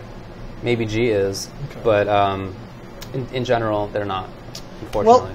Well, I did play Cerebella in that game, that's true. Let's try to rapid fire through these last few questions here. So, this is a tough one to rapid fire through. What would you suggest to improve player retention? We talked about it a little bit, but in my opinion, I mean, I'll just give this the same answer. Just make online fun. It's just not fun. Fighting games, online ranked matches is not fun. Like, you should be able to play ranked matches in a way that's enjoyable with like that little RPG quest kind of thing or something like that. You know what I mean? So when you play people online, you're still gaining experience and you still feel like you're learning something, and then there'll be little dojos, and if the game can be smart enough to analyze like you're getting hit by a bunch of fireballs, it'll suggest, here's how to avoid fireball tutorial, you know what I mean? Stuff like that. So I was thinking earlier today, wouldn't it be cool if Street Fighter 5 let you know what percentage of damage you took sorted out as gray damage? So you could like figure out how often you're just blocking, and that becomes a liability for you. Yeah. It'd be very cool. Yeah, I mean, there should be more analysis. Like you're getting hit out of the air a lot. You're doing this. You're getting hit. That's by something that has to be in the game. Like, it's yeah, just, yeah. You can't have somebody sit there and calculate. Right. Exactly. No, you can't. So, what is a good way to start commentating and other shoutcasting? Shoutcasting, named after the old program, Shoutcast. I mean, my thing that I've told everybody is it's hard. It's going to be really hard now. The commentary scene is very packed. Yeah. There's a lot of people in there, and honestly, the best way to do it is just start commentating at your locals, man. Start commentating at your locals. If you don't have locals, start finding matches on like the CFN and download them and commentate. Create a portfolio, and then just try to find opportunities to show people. But honestly, location is one of the main factors of becoming a commentator these days. You know, if you think about it, there are very few commentators, at least at sort of like a top level, who come from places that are not Southern California, New York. Those are the two main London, ones. Yeah, Tokyo. Right. That's basically it, man. Yeah, Like there are people from other places who are big commentators, but like Katana Prime went to every NRS major for like 5 years, right? And first was important on the player side, and then the TO side, and then there were times when nobody was on the mic, so he was like, I might as well try this too. Like it's a difficult road because, like you said, geography plays such an important role, and because so many people are involved. Yeah. I think that sucks. I really don't want it to be that way. Right. But if you just the way that it has worked out. I mean, Tasty Steve is from St. Louis, but he got his commentary start in Southern California. You know, he had been on the mic a few times before he moved out here. But a big part of why he moved out here is that he knew that he could better pursue commentary and sort just of eSports video games, right? Like in general. Yeah, whether playing or commentating. He knew that would be easier for him here. It's a big part of why he moved. I do want to answer Magic Most's question. He just asked in chat is why don't we go to locals? Mostly just laziness and far, very far. Traffic is a pain to deal with. And to be honest with you, for me, I just have trouble getting myself out of the house. It's a lot of depression kind of things like that. I just really don't like leaving the house these days. So it's a problem. So not to go to Hollywood. That's not really it, because Hollywood, I live there. Nobody plays video games in Hollywood. Know, right? But in Southern California in general, plenty of people do. Yeah. Anyway, tough. I'm always happy to review a commentary reel. I'm happy to help and give recommendations. I mean, that might be something we try to do with Patreon at this point in time. There you go. Yeah. That's a way to handle it. Castle Geek Skull asks, which franchise from movie, comics, animations would you most want to see receive the fighting game treatment? I want to personally make an Avatar: The Last Bender fighting game with Korra characters, like do some crazy like time travel thing, storyline, so that you have like Korra and Aang. They have like a mechanic where they connect their brain stems to each other. No, not that thing. God, no, not the movie with the freaking like. Anyways, white people as the Water Tribe, and I think I saw that movie 6 times in theaters. It was a very particular time in my life. I had just been dumped. And I was really depressed. Right. Yeah. And so I saw this movie and it just like struck me in like a particular way. Sometimes that happens with movies. And so I saw it so many times in theater. Jesus Christ. And what's funny is the last time I saw it, half the theater was people doing exactly what I was doing, which was it was midday, I was there by myself, I'm just watching it by myself. Jesus. It got weird at the end. The Shyamalan Avatar: Last Airbender, huh? No, definitely. I'm definitely talking about the. Oh, you're talking about the James Cameron one? You thought I was talking about the other one? No. At first, you were talking about that. I started mentioning the Shyamalan one, so I thought that's what you were continuing. I am only talking about the James Cameron. The James Cameron one. Oh, so that was actually more recent than I thought. Okay. That was in probably 2011, 2010 maybe. That's a while ago, dude. All right, you're right. Anyway, at a particular time, you know how it goes. But what would you like to see made into a fighting game? I don't know.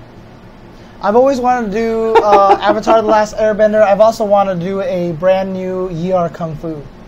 That's cool. Actually, that would be really fun. So, X-Men, God. No, because I don't want to deal with Marvel. Sloth asks, do you guys think we'll ever get another EVO East? Should we? What EVO blank would you most like to see? We don't need it. Don't need it. No. Too many other events. EVO doesn't need to steal anybody's thunder at this point, and EVO is a year-round job already. Sounds right. Too much work. We don't need another EVO at this point in time. So, correct. I mean, you might as well just, you know, ECT. Well, the answer is Combo Japan, breaker. right? Oh, yeah, Japan. That's true. Yeah. But that's a different story. So that's a different kind of thing. So, Anji Time asks, would there be any type of game or life change needed if you were to switch from commentating full-time to competing in fighting games full-time?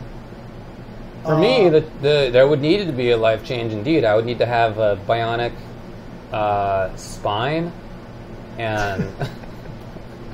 like, really. Oh, I would have to have significant improvements to the health of my spine. That's really... Right. These questions are starting to go depressing here. Yeah, I know. Got dumped, I have depression, your spine is just like, Jesus, okay. Yeah, I mean, the reason I don't compete anymore is because I have impinged nerve effectively, and that it happens to be the nerve that goes like this. Okay, did Siege just really say commentators get paid and get a lot more camera time than players? That's true. I don't even necessarily, it depends on the player, right? No, almost always the commentators get paid more than the players. It's the player who wins definitely gets more. The player who gets even fourth place does not. Yeah, I get maybe depending on the event as well. Yeah, I'm thinking of a major. Yeah, okay. I'm thinking of a major. Okay.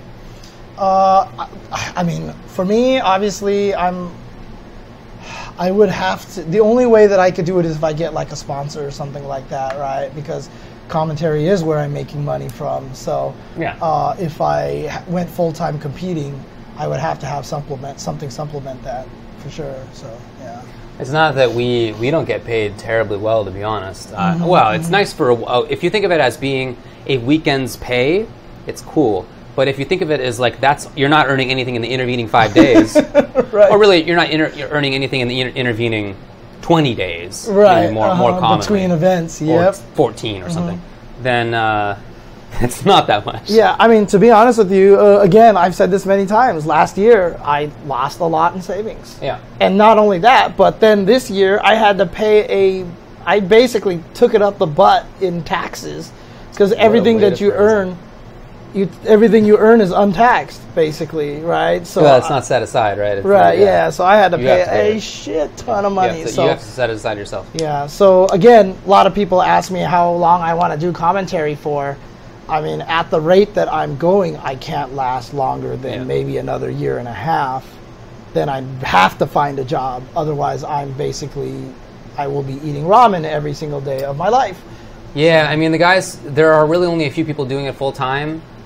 Like, 2 of them have absolute minimal expenses that I can think of. Right. 2 of them are actually working full time for ESL, and so commentary is just, right. It's not just commentary; it's the whole thing.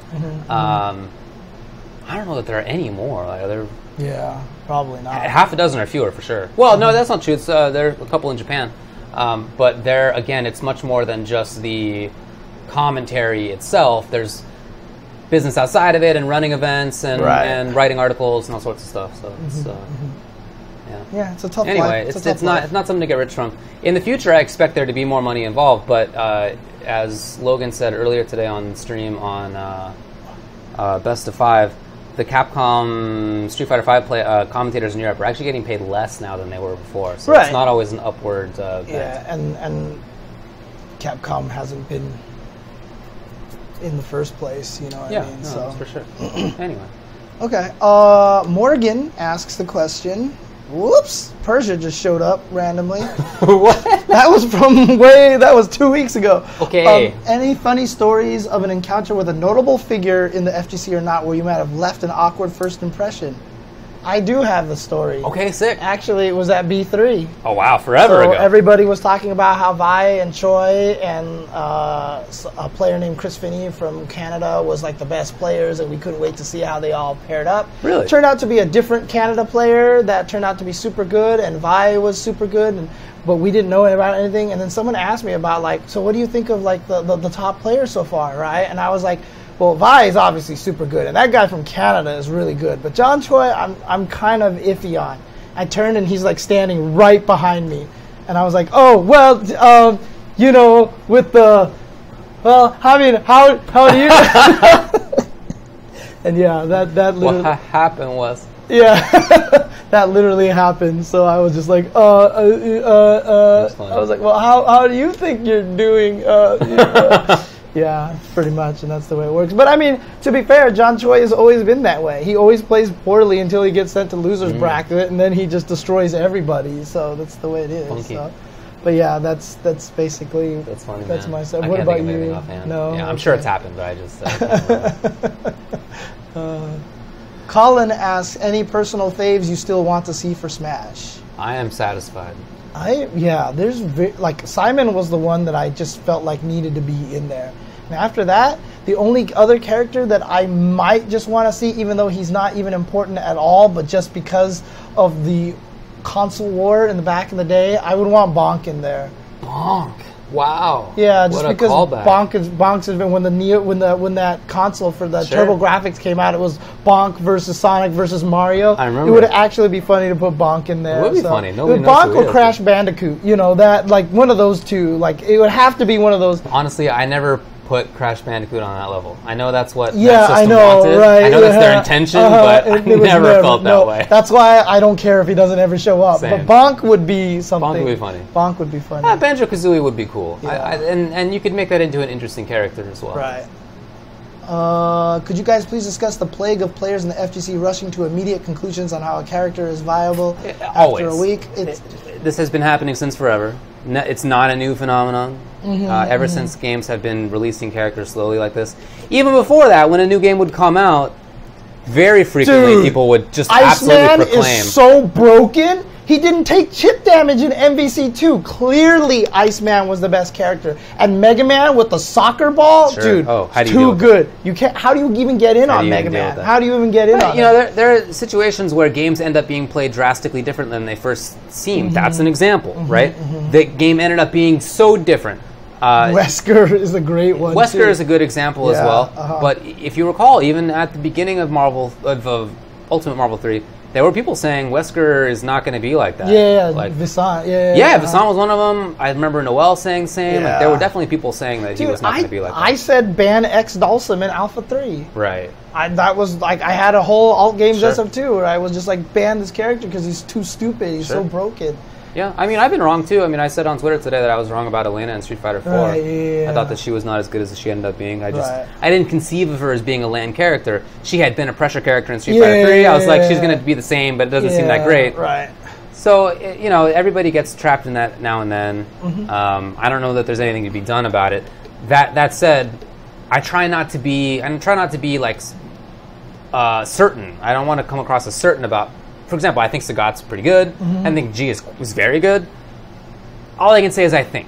I'm not going to sit here and tell you, man, that character is definitely top 5. Right. You can't say that because I don't know how it's going to turn out. Right. And that's the exciting part of fighting games. Sure. So. Yeah, I like it a lot. It's a fun process.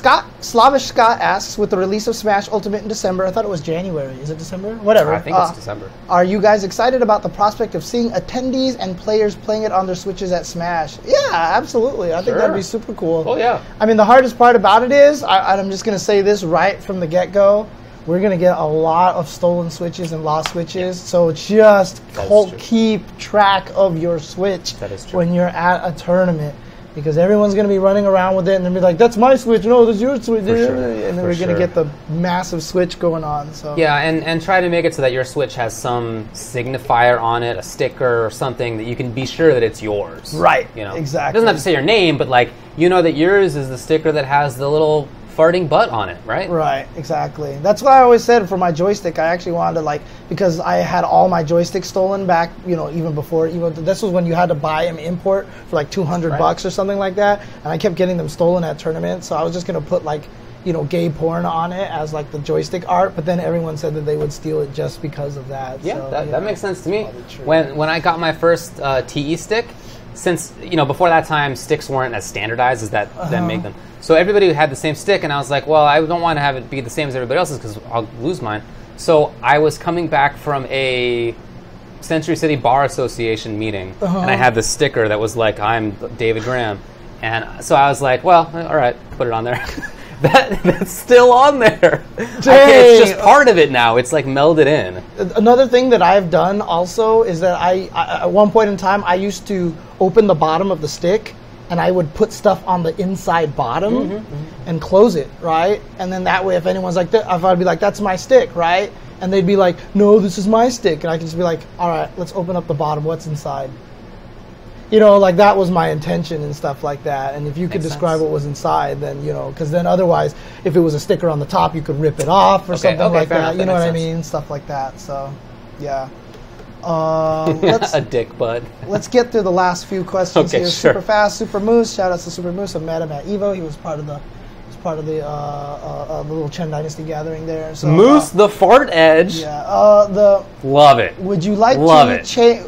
What would you like to change in DBFZ to make it more exciting for you to watch and play? My recommendation is to make it so that blue life recovers much less. Yeah. I just feel it lasts too long. I hate seeing somebody get hit by a level 3 and then they recover all that life. Sucks. It just takes forever. That's it. I just want the damage higher. Well, I don't know, because there's so many touch of deaths now. I don't think that's the problem. I think that you can recover so much life, that's all. I don't know. It's a good question. I think it's pretty good otherwise. Maybe but that's why make it lasts it so that level 3 supers, the second time it's done in the match, that they're significantly shorter. That would be cool. Yeah, not skippable, but like just an alternate version of it that's just shorter. With the same, it ends up in the same situation. Same situation, same damage, you know, kind of thing like that or something. Cool. So, okay. Anyway. Well, AJ Papa's trolling you here and says, hey, David, how much you want to play WoW right now? Hey, I haven't thought about it for like 3 hours, dude. Thanks. Last night I watched Noble play play WoW on Twitch for probably 3 hours. Are you serious? Yeah. Just to try to, you know, get the. I just want to know the story, to be honest. And he's one of the players who like plays for the lore. And I just want to know like what's up. Gotcha, so he played through the beginning of both the Horde campaign and the Alliance campaign. Okay. Dude, so now I don't feel like I need to grind it. I mean, YouTube usually has a lot of those good, like, story mode only, like, videos. That's what he does. But he was doing on Twitch because it was released. Anyway. All right, so Daniel asks, I feel like tournament endings are kind of lacking. Why is it that tournaments don't let players give a speech after the end of a tournament or a top 8 event to let them talk to build hype? I know some ways to do it. The answer is 0-13. Really? Do you think that's part of it? No, it's just like, just don't let him get on the mic. Like, as soon as you let Perfect Legend get on the mic, things just went bad. Like, it's just like... Okay, but I mean, they're typically not going to do that. Yeah, but I'm telling you, like, they could say something really stupid. You know what I mean? Like, interviewing him, sure. You know what I mean? But, like, I just think there's potential for, like, some stupidity. Let's just put it that way. So. I was going to say that I think it's just because tournaments go very long. Yeah, For example, we were mentioning that's what happened this year at EVO for Street Fighter.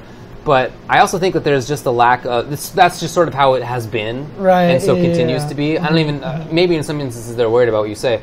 But I think for many others it's just... It's always been, hey, the tournament's over, the tournament's over. Yeah, Curly W is also right, too. For the people who've never been to an event, after the last top 8 is over, it's always like, get out of the ballroom! Like, they're kicking us out! Yeah, they're kicking us out! Yeah, exactly. Yeah. So if that wasn't an issue, then I think you would see it more. Dude, but I'll tell you this right now. After EVO was done, I was sitting around talking to people, taking pictures. You know, people came up to the commentary because it was on the floor this time, so people were taking pictures. And then the people came by, they're like, you gotta leave, right? And as soon as they all left and stuff, I looked up, I was literally the only person who was not staff that was left in there. Yeah. Even the 10-0 people were all gone. Like, that was how fast they had to clear out of there. I was walking around like, where is everybody? Wow, and I had to find a random wandering Daigo and gave him a hug for no reason. Basically. That's right. That's a good story. Yeah. Yeah, look at that pic. Oh, yeah, they all just saw you were hovering over Ultra 10 TV. Oh, our cute picture, you mean? Woo! Yeah, From Texas Showdown. Dude, that header I love that picture. It's a good great picture. What are your 2 favorite non-fighting video games of all time? I have to kind of Tasty Steve the answer because my second and third games swap all the time. Number 1 game is Tetris. Second game is always tied between Final Fantasy VI and Silent Hill 2. What if I told you that I can't play either of my most favorite games? Because then I'll become part of them. WoW and StarCraft? Civ, that's right. Okay. I mean, that's not a game. Those are series. Well, actually, WoW is a game, I guess, but has changed. Whereas Civ is a series. You know, it's whatever those two are. Yeah. But I can't play them. I totally understand, dude. I totally understand. Sam Squatch, that's a great name, by the way, asks thoughts on the future of new IPs in fighting games. Most current titles seem to be long-running franchises based on a property or considered small indie projects. Is there room for new titles and worlds? Yeah, absolutely. You just have to have a gigantic bucket of luck to go along with Luck and dough. Yep. Exactly. Bunch of cash. So not easy. Yeah, definitely very hard. Broly Legs says, playing with your face cures carpal tunnel. Should we push this? I mean, as well as he plays, he can do Run Stop Fierce. He can do that. In Street Fighter 4, I don't see why this isn't, I mean, why not? Whatever works best for you, honestly, is the best way that you need to play. So.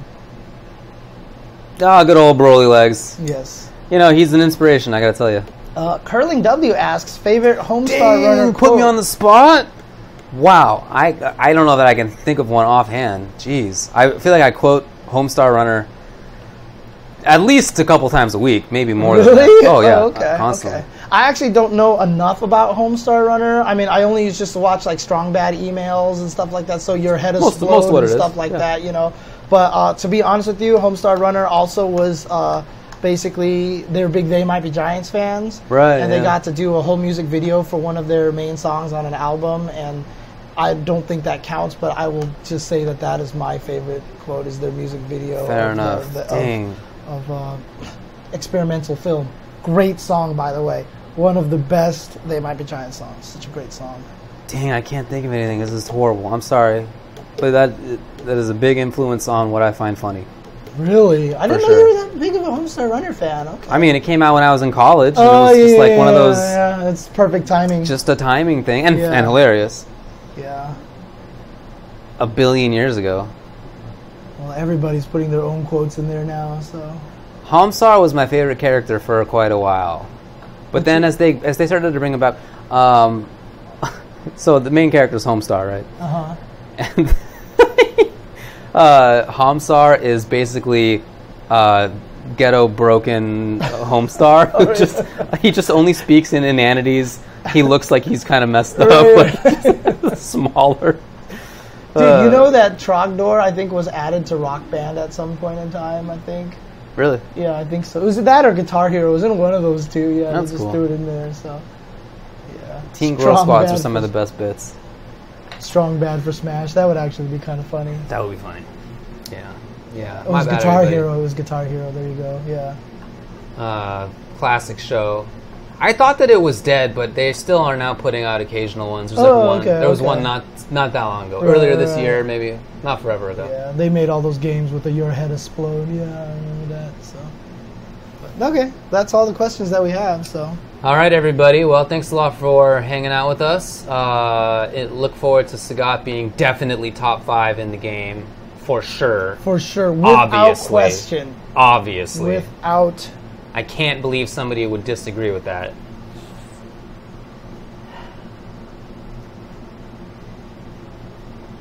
There have been a lot of people online struggling with him. So. Have there? Yeah. They're idiots. Yo. Yo, all right, we're getting L.I. Joe on the stream now, so we need to talk to some L.I. Joe. Unchenzord. Thanks for being the one who clipped the Daigo hug. Thank you. I will probably do more watching tomorrow because I have the Arc Live that I'm going to be doing. But then on Thursday, if I don't have jury duty, I will probably do Unchenzord on Thursday. So I'm doing the thing where I'm calling in after 7 p.m. every day to find out if I have jury duty or not. Right. Or I have to report in to find out if I have jury duty. So you can IRL stream even if you got to go there. Do that? I don't recommend it. Oh, really? They would get mad at you? Okay. It would be kind of funny, though. It would be kind of funny. I don't go to court. I'll just sit there and play BB Tag while I'm sitting there. Dude, the Switch is the greatest console. Doom's coming out for the Switch? What? I would get motion sickness, so I can't play it. So. My favorite character, I would say, actually is Coach Z. In Homestar Runner? Yeah. Oh, okay. I think that's my final answer. Okay. I don't know all the characters, so yeah. Okay.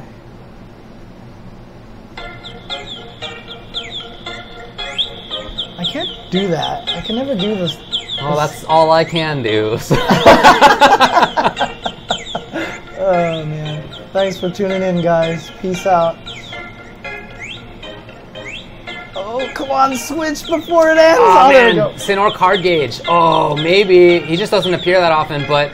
Okay, redo it. Sinor card gauge. No, it ended. Sinor card gauge, then number 2 coach. No, Z.